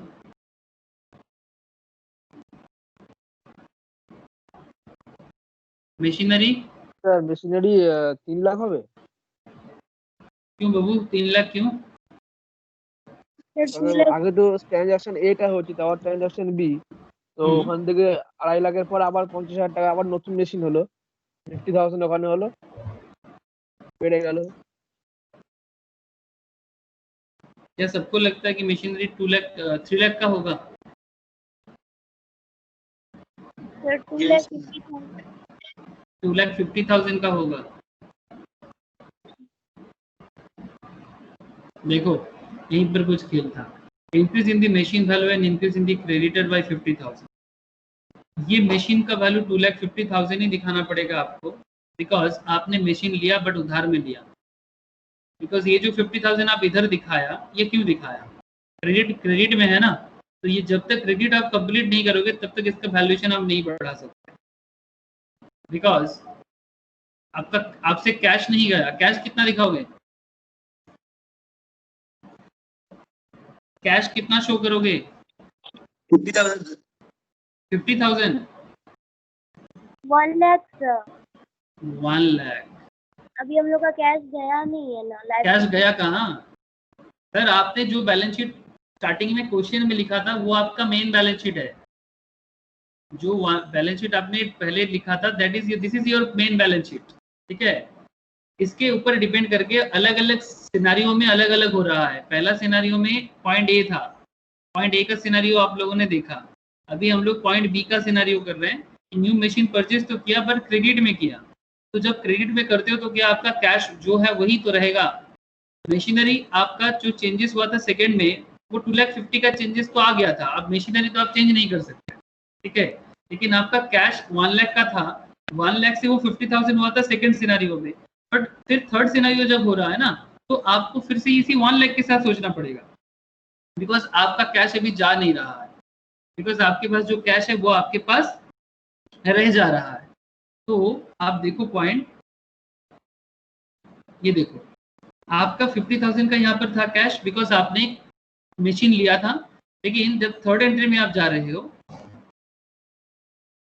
थर्ड एंट्री में जब आप जा रहे हो, आपका कैश के लिए कैश आपसे जा कह रहा है, कैश आपसे नहीं जा रहा। आपका 1 लाख का कैश था, 1 लाख ही आपके पास है। उल्टा मशीनरी में क्या हुआ, आपका मशीनरी 2,50,000 का था, 2,50,000 का ही है, आपको 3 लाख करने का मन कर रहा था, बट ये आपका क्रेडिट में है ना, तो जब तक ये क्रेडिट इधर चेंज नहीं होगा आप कैसे इसको 3 लाख करोगे, नॉट पॉसिबल। तब ये 50,000 हो जाता। अगर इसको आप 50,000 यहाँ से हटा देते तो ये हो जाता 3 लाख और ये हो जाता 50,000। ये बैलेंस शीट क्या होगा आपका,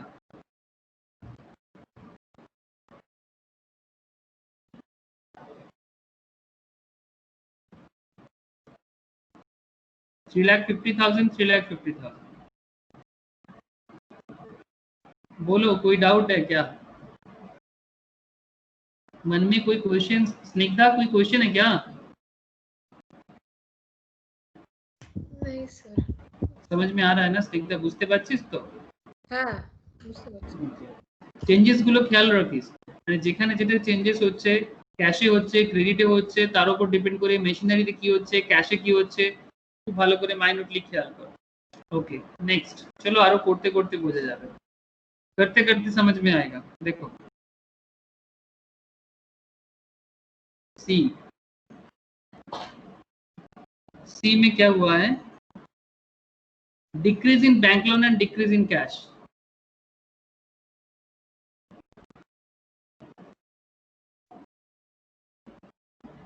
decrease in bank loan,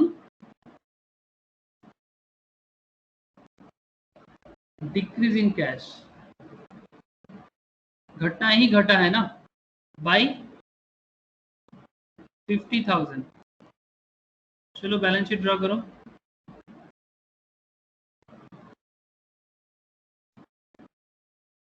balance sheet draw करो, लायबिलिटी एसेट। चलो कैपिटल क्या होगा, टेल मी, कैपिटल, कैपिटल क्या होगा, capital 1,50,000, no change, thank you. Bank loan में नहीं चेंज, यस सर 50,000 तो लेस हो। Thank you. तो 75,000 का बैंक लोन था, स्टार्टिंग सिचुएशन देखो, आपका बैंक लोन था 75,000 का, दिस वन 75,000 का बैंक लोन था आपका।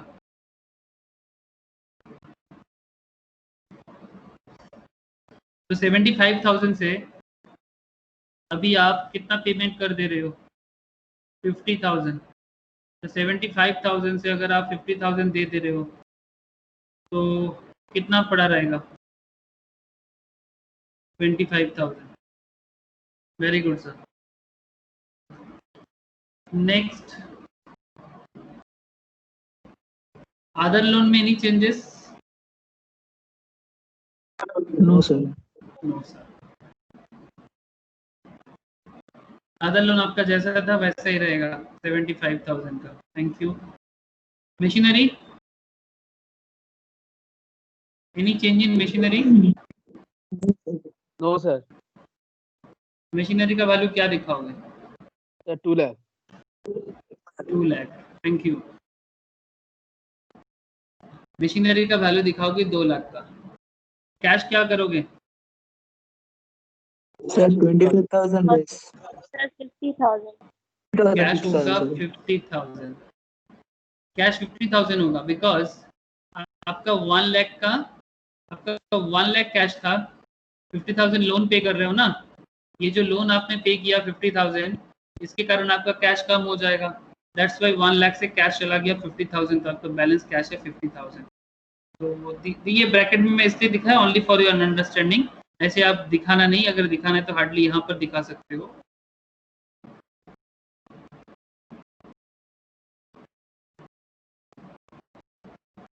1 लाख माइनस 50 के, तो बैलेंस शीट क्या हो गया, 2 लाख 50 का हो गया। देखो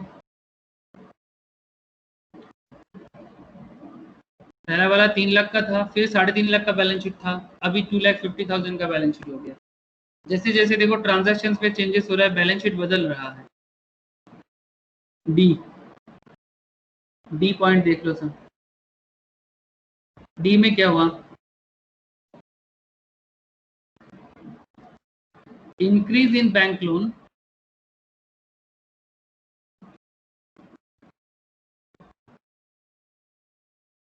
and decrease in other loan by 50,000. New balance sheet, चलो फटाफट करके बोलो, सोचो सही, सोचो, मिंटोज खाओ और दिमाग की बत्ती जलाओ। कैपिटल में any change? No sir. No. Bank loan Yes, sir. क्या होगा? Sir, 125,000. Very good. क्यों होगा 1,25,000? प्रगति बता दे थोड़ा। 75,000 लोन था और इसमें सर 50,000 इंक्रीज कर रहा है, तो 75,000 प्लस 50,000।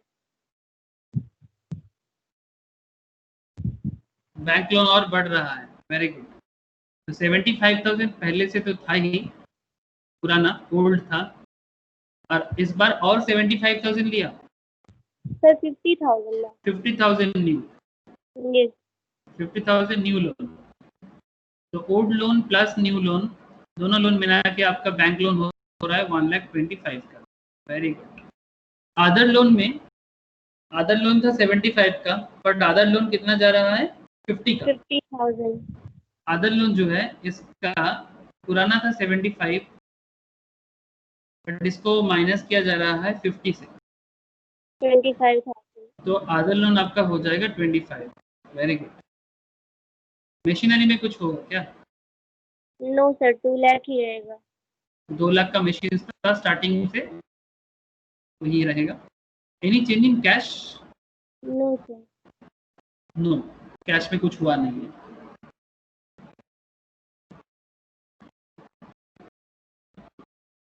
तो आपका न्यू बैलेंस शीट हो जाएगा 3 लाख, और ये भी हो जाएगा 3। तो देखो डिफरेंट ट्रांजैक्शंस हमें डिफरेंट बैलेंस शीट दिया। क्या आप लोगों ने देखा?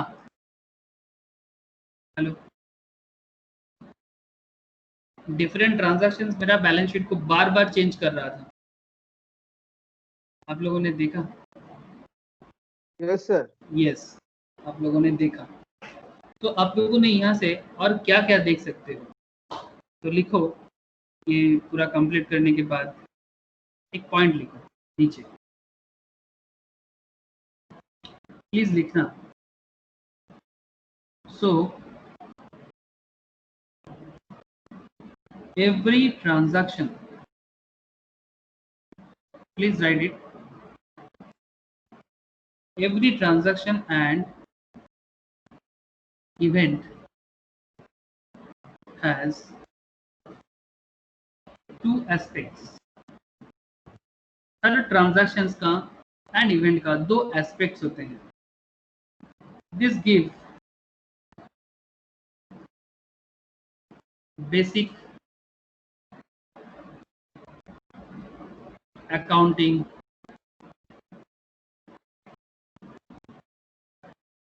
equation।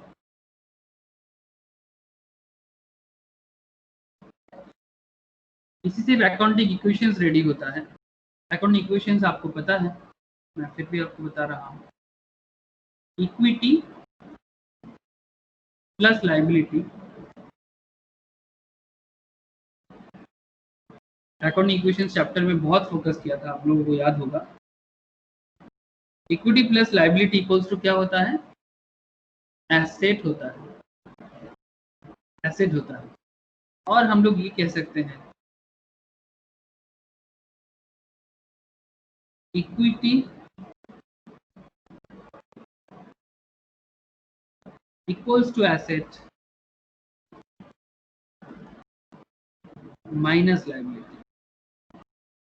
मतलब इसी फंक्शंस को घुमा फिरा के लिखो, नॉर्मल मैथमेटिकल है। अगर equity plus liability equals to asset है तो वी कैन इजीली से एज पर एल्जेब्रिक सिस्टम कि equity equals to asset minus, मतलब बस ये एसेट इधर तो है ही, बस लाइबिलिटी को इधर माइनस हो जाएगा, बिकॉज ये प्लस जब इधर आ जाएगा, ये प्लस इधर आ गया तो ये माइनस हो गया, तो लाइबिलिटी। और क्या कर सकते हैं हम लोग? और हम लोग ये भी लिख सकते हैं, लिख लो सर, जितना तरह का टर्म हो सकता है लिख लो। हम लोग ऐसा भी लिख सकते हैं equity plus long term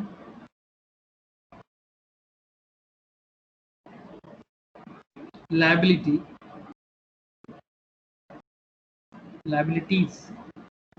plus current liabilities, मतलब जितना तरह का हो सकता है।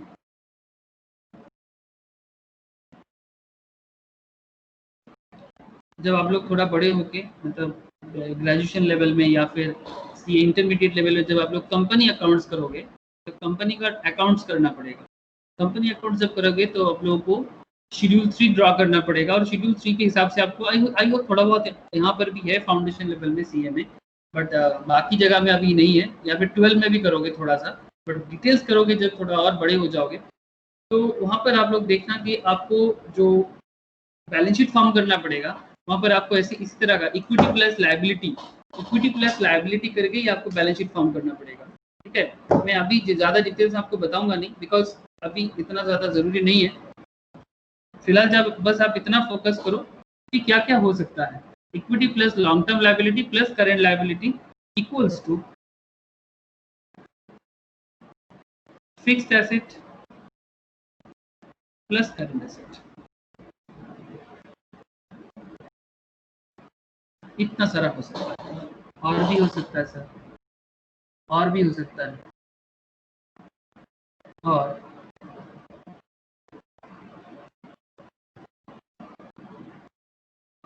Equity plus long term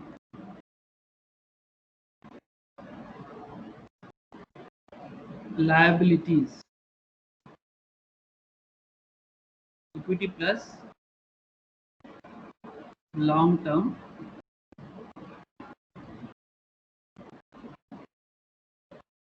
liabilities equals to fixed asset plus current asset minus current liability। मैं शॉर्ट में लिखा फिक्स्ड एसेट प्लस ब्रैकेट में current asset minus current liability. ठीक है, current asset minus current liability का मतलब होता है वर्किंग कैपिटल। मैं आपको बाद में समझाऊंगा वर्किंग कैपिटल क्या है। फिलहाल इतना याद रखिएगा, वर्किंग कैपिटल मतलब जिससे आप बिजनेस का रेगुलर पैसा जुगाड़ करते हो। मतलब आपके बिजनेस के लिए आपके पास हमेशा एक कैपिटल चाहिए होता है, जिसको वर्किंग कैपिटल कहते हैं, जिसका फॉर्मूला है CA माइनस CL। इसमें और एक फॉर्मूला यूज हो सकता है,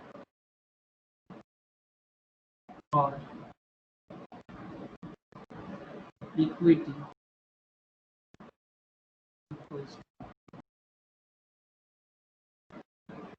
fixed asset plus working capital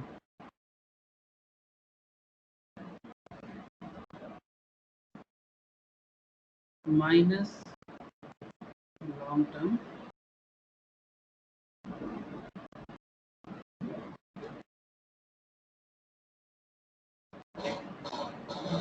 ठीक है, इतना सारा हो सकता है।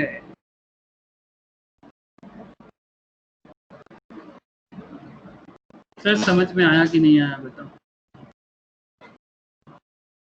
Yes sir. Yes sir. ठीक है, इतना सारा चीजें हो सकता है सर सिंपल ट्रांजैक्शन के चेंज में। और ये जो मैंने बाद में आपको एक नोट्स लिखाया, every transaction and event has two aspects, this gives basic accounting equations. Like mainly equity plus liability equals to asset होते हैं, और बाद में मैंने जो आपको दिखाया like equity equals to asset plus liability भी हो सकता है, ये तो बस इसको इंटरचेंज करके हो गया। और बाद में उसके बाद मैंने आपको equity plus long term liability, मतलब लाइबिलिटी को और थोड़ा तोड़ा गया, ठीक है, मतलब लाइबिलिटीज को और थोड़ा बाइफरकेट और सिंप्लीफाइड किया गया कि लॉन्ग टर्म लाइबिलिटीज हो सकता है, करंट लाइबिलिटीज हो सकते हैं, एसेट में फिक्स एसेट्स हो सकते हैं, करंट एसेट्स हो सकते हैं। सर अगर आपको लॉन्ग टर्म लाइबिलिटी मतलब आपको पता है कि अगर 1 ईयर से ज़्यादा आपका लाइबिलिटी है तो फिर वो लॉन्ग टर्म लाइबिलिटीज़ है। अगर 1 ईयर के बीच में आपको अगर आपका लाइबिलिटी कंप्लीट करना पड़े तो उसको करंट लाइबिलिटीज़ बोलते हैं। जो एसेट आप 1 साल से ज़्यादा रखते हो उसको फिक्स्ड एसेट्स कहते हैं, और जो एसेट्स आप 1 साल से कम के अंदर आप सेल कर देते हो उसको हम लोग मतलब बहुत जल्दी जल्दी वो एसेट्स आपके हाथ से निकल जाते हैं, उसको करंट एसेट कहते हैं, लाइक स्टॉक, लाइक कैश, है ना।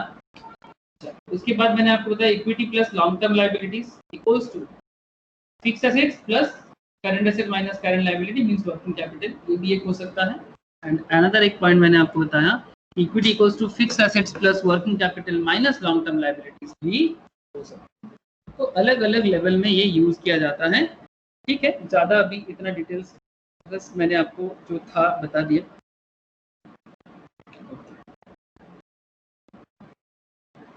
तो ये था ड्यूअल एस्पेक्ट कॉन्सेप्ट का एक कहानी। एक होमवर्क दे रहा हूँ, लिखो तो।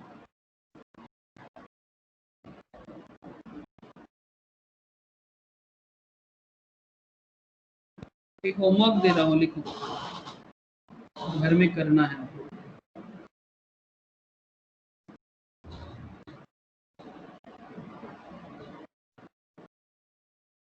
लिख रहे हो क्या? Yes sir.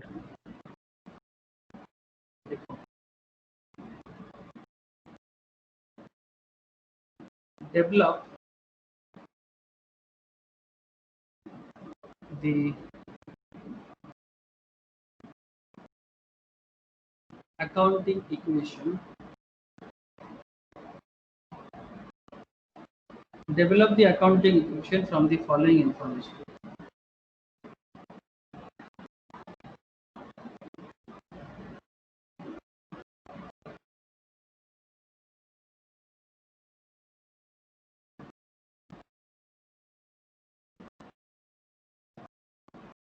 एक तरफ लिखो पर्टिकुलर,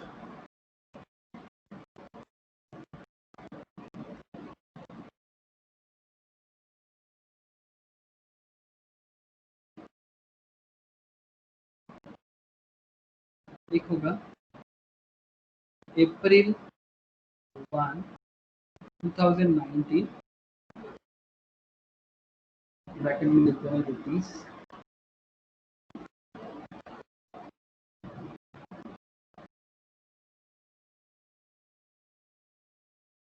एक तरफ लिखना मार्च 31, 2020, ये भी ब्रैकेट में लिखना। कैपिटल लिखो,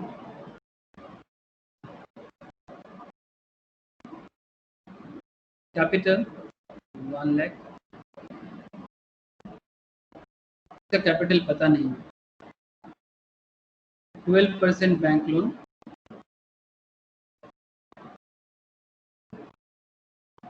1 लाख। सर कैपिटल कत है सर 1 लाख? हाँ, कैपिटलটা 1 lakh? 1 lakh, 1 lakh, 1 lakh. This is 1 lakh. This is also 1 lakh. Trade payable, trade payable आपका एक तरह का लोन होता है, मतलब क्रेडिटर्स को देना पड़ता है, बिल्स ऑफ एक्सचेंज में यूज किया जाता है। Trade payable 75,000, fixed asset, fixed asset 1,25,000। अच्छा मैंने इधर भी लिखना भूल गया, इस साइड भी लिख लेना, ये भी है 1 lakh. This one is 70,000, this one is 1,10,000।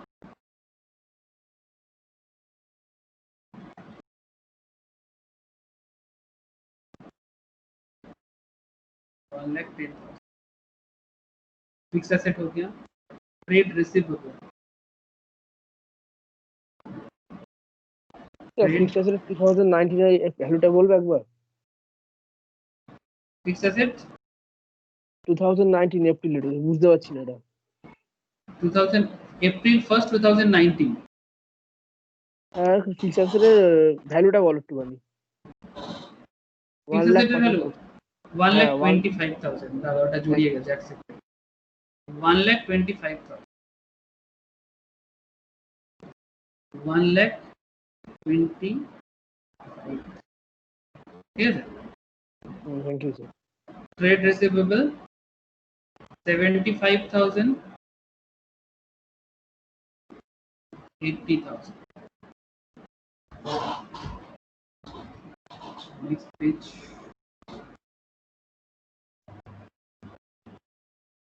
April 1 2019 और इधर March 31st 2000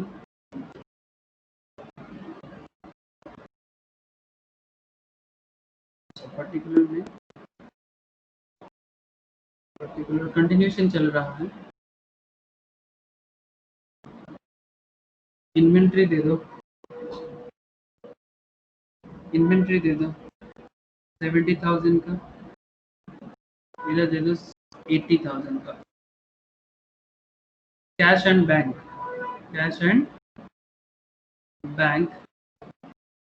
5,000 6,000 ओके। करना क्या है सर क्या करना है? बहुत ही आसान चीजें करना है आपको, मैंने पहले सिखाया ऐसा चीज। Required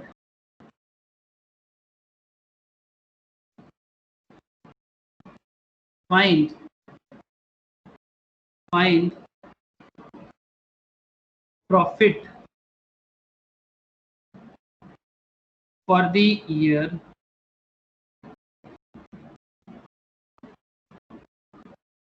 and the balance sheet.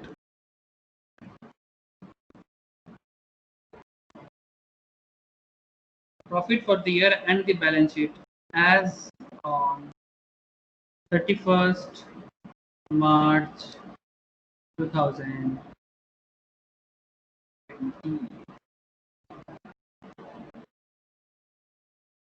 हो जाएगा।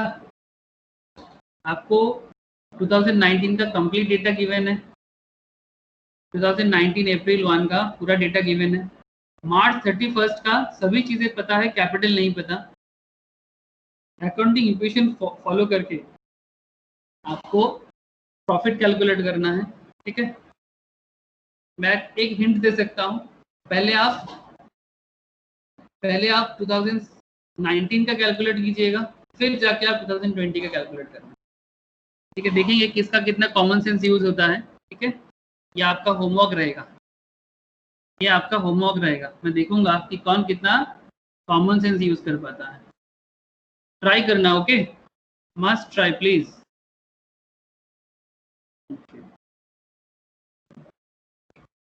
अच्छा सर ट्राई करोगे ना आप लोग क्वेश्चन? Yes sir.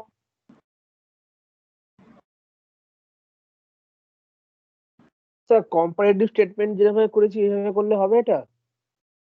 নর্মাল কোন অ্যাকাউন্টিং ইকুয়েশন ফলো করলে হয়ে যাবে। अकाउंटिंग इक्वेशन कॉम्पैरेटिव करने का कोई जरूरत नहीं है, it's just a simple accounting equations. जो मैंने अभी आपको इक्वेशंस अलग अलग बताया, आप उसी इक्वेशंस को फॉलो करो, कॉमन सेंस लगाओ, हो जाएगा। It's just a common sense का क्वेश्चन है ये। Okay sir. ज्यादा टफ करके सोचो क्यों, ज्यादा टफ करके मत सोचो, जब कॉमन सेंस काम करा सकता है इतना हेडेक क्यों लेना। करना अपने हिसाब से, बाद में मैं आपको बताता हूँ।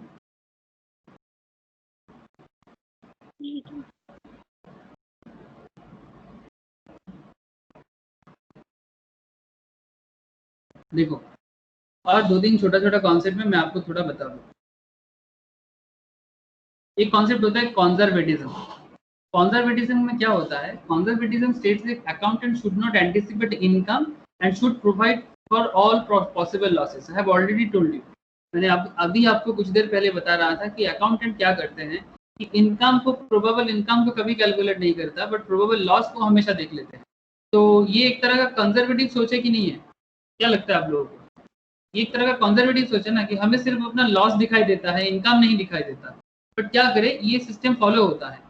When there are many alternative values of an asset, an accountant should close the method which leads to lesser value. मतलब जो lesser value होता है उसको close कर देते हैं.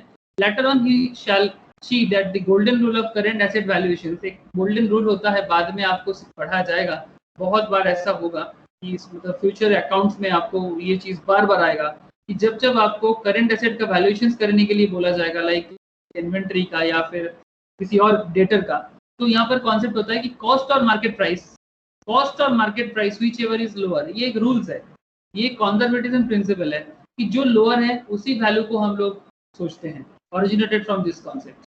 कॉस्ट और market value whichever is lower, ये कंजर्वेटिज्म कॉन्सेप्ट से ही बाद में आपको बहुत ज्यादा यूज करने को मिलेगा, आप जितना आगे अकाउंट्स करोगे, ठीक है, जितना आगे चलोगे। This realisation concept also states that no change should be counted unless it has materialised. जब तक हाथ में नहीं मिलता तब तक कोई चेंज को हम लोग लिखेंगे नहीं। The conservatism concept puts a further brake on it. It is not prudent to count unrealised gain, but it is desirable to guard against all possible losses. Conservatism approach का सबसे बड़ा लाइन है ये, इट इज नॉट प्रूडेंट, मतलब ये सही नहीं होगा, ये सही नहीं होगा कि हम अपना अनरियलाइज्ड गेन को काउंट करें, बट ये डिजायरेबल है, मतलब ये हम लोग चाहते हैं कि हमारा जो पॉसिबल लॉसेस है वो हम गार्ड कर सके, हमारा पॉसिबल लॉसेस को हम गार्ड कर सके, बट हमारा जो अनरियलाइज्ड गेन है उसको हम अभी भी मतलब पहले ही गेन कर ले, ये प्रूडेंट नहीं होगा। इसके लिए कंजर्वेटिज्म का ये तीनों पॉइंट याद रखिएगा, वाइटल पॉइंट है। कंजर्वेटिज्म का 3 character, for this concept there should be at least 3 qualitative characteristics. Conservatism का ये 3 कैरेक्टर प्लीज याद रखिएगा, इंपॉर्टेंट है। One is prudence, another is neutrality, and third is faithful representation of alternative values. Prudence क्या है कि judgment about possible future loss which are to be guarded as well as gains which are uncertain. मतलब आप अपना loss को guard करो और future gain जो है उसको आप काउंट ना करो जो अनसर्टेन है, मतलब निश्चित नहीं है कि ऐसा होगा, बट हाँ अगर लॉस हो सकता है तो उसको गार्ड करना चाहिए।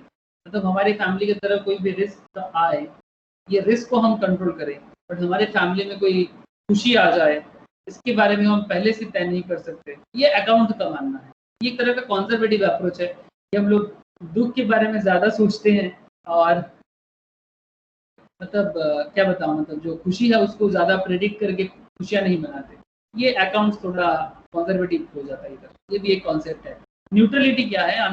Unbiased outlook is required to identify and record such possible losses. मतलब लॉस के बारे में आप अनबायस्ड होना पड़ेगा। अब मतलब ऐसा नहीं सोच सकते कि इस केस में मेरा लॉस हो सकता है, उस केस में मेरा लॉस नहीं हो सकता। आपको अनबायस्ड होके लॉस का जजमेंट करना चाहिए, सिमिलरली गेन का भी, ठीक है, as well as to exclude uncertain gains.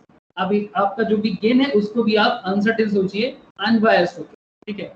और एक कहता है कि faithful representation of alternative values, मतलब जो भी अल्टरनेटिव वैल्यू आपका मिलेगा उसको आप फेथफुली, बहुत ही विश्वास के साथ उसको रिप्रेजेंट कीजिए। बहुत सारे अकाउंटिंग ऑथर्स होते हैं, however are the few that conservatism essentially leads to understatement। मतलब कंजर्वेटिव अप्रोच में क्या होता है, जो भी स्टेटमेंट हम करते हैं अकाउंट्स में वो अंडरस्टेटमेंट हो जाते हैं इनकम का एंड वेल्थ का, and it should not be the basis for the preparation of financial statement. कुछ ऑथर यूएस में इसका बहुत ज़्यादा फॉलो होता है। यूएस में नॉर्मली ये कॉन्सेप्ट फॉलो होता है कि वो लोग इतना ज़्यादा कंजर्वेटिव अप्रोच फॉलो नहीं करता, ठीक है, बट कंट्रीज लाइक इंडिया में थोड़ा कंजर्वेटिव अप्रोच फॉलो करने का कैरेक्टर दिखाई देता है। आई होप आप समझ गए, मुझे नहीं लगता बहुत कुछ प्रॉब्लमेटिक था इसमें। Another point is consistency. Consistency is a very easy thing, but याद रखिएगा कि प्रिंसिपल्स एंड कॉन्सेप्ट में कंसिस्टेंसी क्या होता है। मतलब जैसे आपको मैं आगे आगे आप लोगों को सिखाया जाएगा, डेप्रिसिएशन सिखाया जाएगा, ठीक है। तो कंसिस्टेंसी क्या होता है, जैसे कि कोई मेथड कर रहे हैं, ठीक है, मतलब दो चीज़ें होता है कि सपोज आप इन्वेंट्री फॉलो कर रहे हो, इन्वेंट्री मेंटेन करने का ना कुछ मेथड होता है। आप डिप्रिसिएशन में फॉलो कर रहे हो, डिप्रिसिएशन का भी ना कुछ मेथड्स होते हैं। तो एक सिंपल बताता हूँ, सपोज इन्वेंट्री मेंटेन करने का इन्वेंट्री अकाउंटिंग होता है। इन्वेंट्री अकाउंटिंग में आप अपना स्टॉक को कैसे मेंटेन कर रहे हो। स्टॉक मेंटेन करने का बहुत सारा उपाय है। एक होता है FIFO, first in first out. एक होता है लीफो, जो इंडिया में अभी नहीं चलता, ये अभी एबोलिश हो चुका है, बट कुछ कंट्रीज स्टिल फॉलो करते हैं। फीफो है, लीफो है, वेटेड एवरेज है। वेटेड एवरेज है। तो इसमें से आप जो भी फॉलो करोगे ना, उसमें कंसिस्टेंट रहो। ऐसा नहीं कि 2017 में आपने फीफो फॉलो कर लिया स्टॉक के लिए। इन्वेंट्री मतलब क्या होता है, स्टॉक। आजकल सॉफ्टवेयर्स में होते हैं, ठीक है, बहुत सारे सॉफ्टवेयर्स हैं चारों तरफ, मतलब बहुत सारा मिलता है। एक नाम मैं आपको बता सकता हूँ जो मेडिकल में यूज होता है, पीपलसॉफ्ट। पीपलसॉफ्ट बोल के एक कंपनी है जो मेडिकल में फॉलो होता है। अकाउंटिंग सॉफ्टवेयर्स, ठीक है, ये भी आपका एक चैप्टर्स होता है कि कंप्यूटराइज्ड एनवायरनमेंट अकाउंटिंग। ओके, तो कंप्यूटराइज्ड एनवायरनमेंट में इस तरह का इन्वेंट्री के लिए भी यूज किया जाता है। टैली तो है ही। क्विक बुक बोल के एक सॉफ्टवेयर आ रहा है, बहुत अच्छा करता है। एसएपी वर्ल्ड का सबसे बड़ा अकाउंटिंग सॉफ्टवेयर है, ठीक है। ये सब आप आगे आगे सीखने का आपको, मतलब सिर्फ यही सब सीख के सर आप मार्केट में जॉब भी बहुत अच्छा मिलता है, प्रैक्टिस अच्छा कर सकते हो।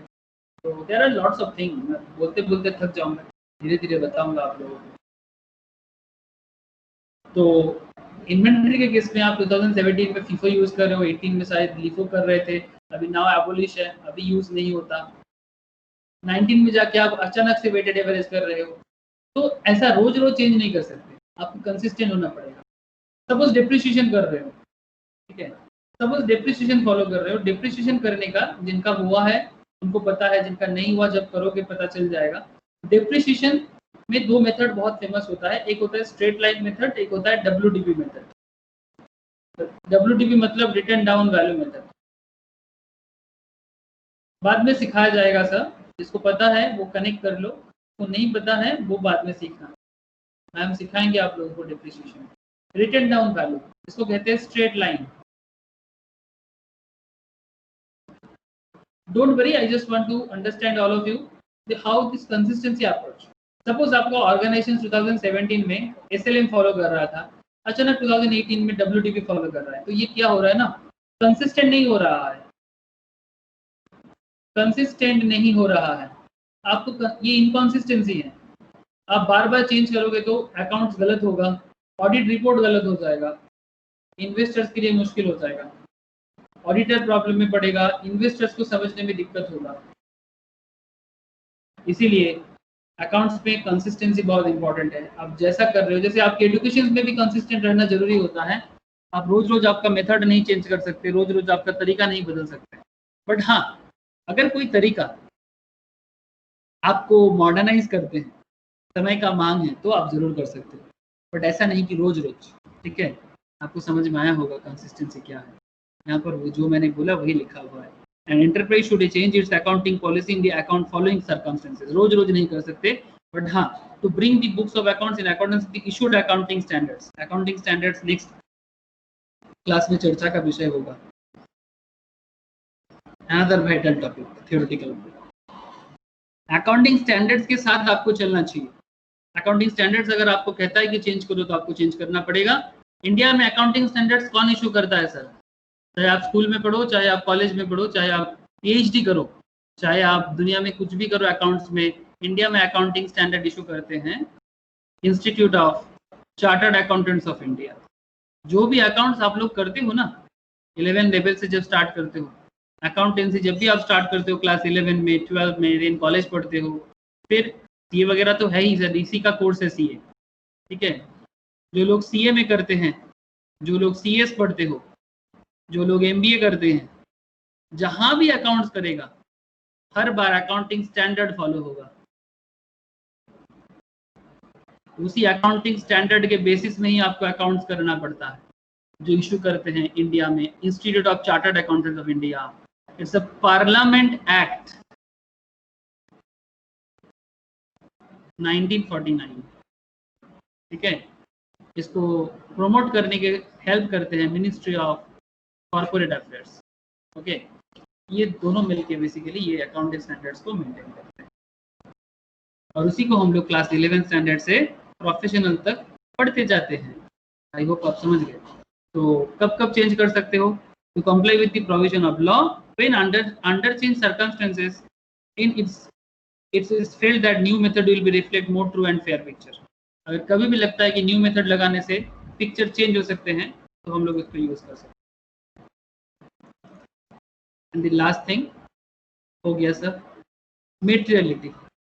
मेटेरियलिटी कुछ नहीं है, एकदम सिंपल है कि अब हम लोग जब अकाउंटेंसी करते हैं तो कुछ चीज़ें होते हैं जो हमारे लिए बहुत वैल्यूएबल होते हैं. वैल्यूएबल मतलब material fact. Materiality principle permits other concept to be ignored if the effect is not considered material. This principle is an exception to full disclosure principle. According to materiality principle, all the items having significant economic effect on the business of the enterprise. मतलब जो भी हम लोग item use करते हैं अपने business में उसका सभी चीज का अपना अपना वैल्यू है जिसको डिस्क्लोज करना चाहिए फाइनेंशियल स्टेटमेंट में. अगर कोई चीज उतना मटेरियल नहीं लगता तो उसको डिस्क्लोज नहीं किया जाता है. ये डिपेंड करते हैं अकाउंटेंट जो सोच रहा है. मतलब अकाउंटेंट को अगर लग रहा है कि उतना रेलिवेंट नहीं है एज पर दी ऑर्गेनाइजेशन पैटर्न तो उसको नहीं दिखा जाता. एक एग्जांपल दिखाने से आप समझ जाओगे. Stationery purchased by the organisation through not used fully. Stationery purchase किया गया बट उसको प्रॉपर्ली यूज नहीं किया गया, फुल्ली यूज नहीं किया गया पूरा अकाउंटिंग ईयर में. But purchase still shown as an expense. जो भी परचेस होता है उसको कहाँ दिखाया जाता है? एक्सपेंस में दिखाया जाता है. आपको पता है of that year because of the materiality concept. Similarly, depreciation on small items like books, calculators, etc. ये भी खरीदा जाता है ऑर्गेनाइजेशन चलाने के लिए, बट इसका डेप्रिसिएशन 100% चार्ज किया जाता है. इसका डेप्रिसिएशन 100% चार्ज किया जाता है. Depreciation of small items like books, calculators in the year of purchase. जिस साल परचेज किया जाता है उसी साल में इसका डेप्रिसिएशन 100%. दैट मीन्स अगर आप एक 500 रुपये का कैलकुलेटर परचेज करते हो, सेम ईयर में इसका 500 घटाया जाता है 100%, इसका वैल्यू हो जाता है नील. बट यहाँ सवाल ये उठता है वैल्यू नील है बट क्या आप वो कैलकुलेटर यूज नहीं करते? उसी कैलकुलेटर को यूज करके उसी बुक्स को यूज करके आप अपना बिजनेस में ग्रोथ ला रहे हो, प्रोफेशंस को हैंडल कर रहे हो, बट उसका वैल्यू कुछ नहीं है. किताब जो भी आप ऑफिस में यूज करोगे उसका वैल्यू 100% नील हो जाती है इन द सेम ईयर. तो इसका मेटेरियलिटी, इसका यूज है. This is because the amount of books और कैलकुलेटर इज वेरी स्मॉल. इसका जो अमाउंट है बहुत ही कम है, इसीलिए बैलेंस शीट में इसको जरूरत नहीं है. It is the asset of the company. Balance sheet में इसका जरूरत ही खत्म हो जाता है, बट फिर भी इसका कंपनी में बहुत जोर का यूज होता है बुक्स, कैलकुलेटर जैसा. तो आप बात समझ पा रहे हो कि मेटेरियल क्या है, इममेटेरियल क्या है. यहाँ पर वैल्यूएशन वाइज देखा गया कि कौन सा चीज मेटेरियल हो सकता है, कौन सा चीज इममेटेरियल हो सकता है. लेकिन हमेशा ऐसा भी नहीं है. मेटेरियलिटी डिपेंड्स, इसका बहुत सारा कॉन्सेप्ट हो सकता है. मैं आपको नेक्स्ट क्लास में और थोड़ा बताऊंगा. Materiality depends not only upon the amount of the item but also upon the size of the business. कैसा बिजनेस का साइज है, कैसा उसका नेचर है, लेवल ऑफ इंफॉर्मेशन लेवल कैसे है, सभी चीज में डिसीजन मेकिंग कैसा है, सभी चीज में डिपेंड करता है मेटेरियलिटी कॉन्सेप्ट. कुछ एग्जांपल के साथ मैं आपको नेक्स्ट क्लास में बताऊंगा. और फंडामेंटल ऑफ अकाउंटिंग असम्पशंस में 2-4 पॉइंट है और फिर हम लोग अकाउंटिंग स्टैंडर्ड्स में भी बात करें. तो सारा का सारा प्रिंसिपल्स मैंने कवर कर दिया. प्रिंसिपल्स, कन्वेंशंस मैंने सारा का सारा कवर कर दिया. आई होप आप लोगों ने बहुत ही अच्छे से पढ़े हो.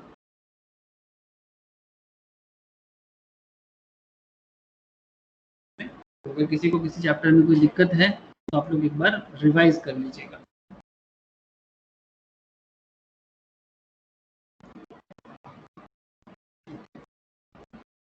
तो क्लियर है ना सबको?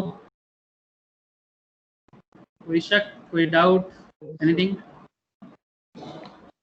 स्निग्धा, निकिता, प्रगति, अरिजीत, काजल? क्लियर है. ओके, ठीक है. Clear sir. ओके, चलो फिर bye. Thank you. Okay, thank you. Bye bye sir. Bye bye Pragati.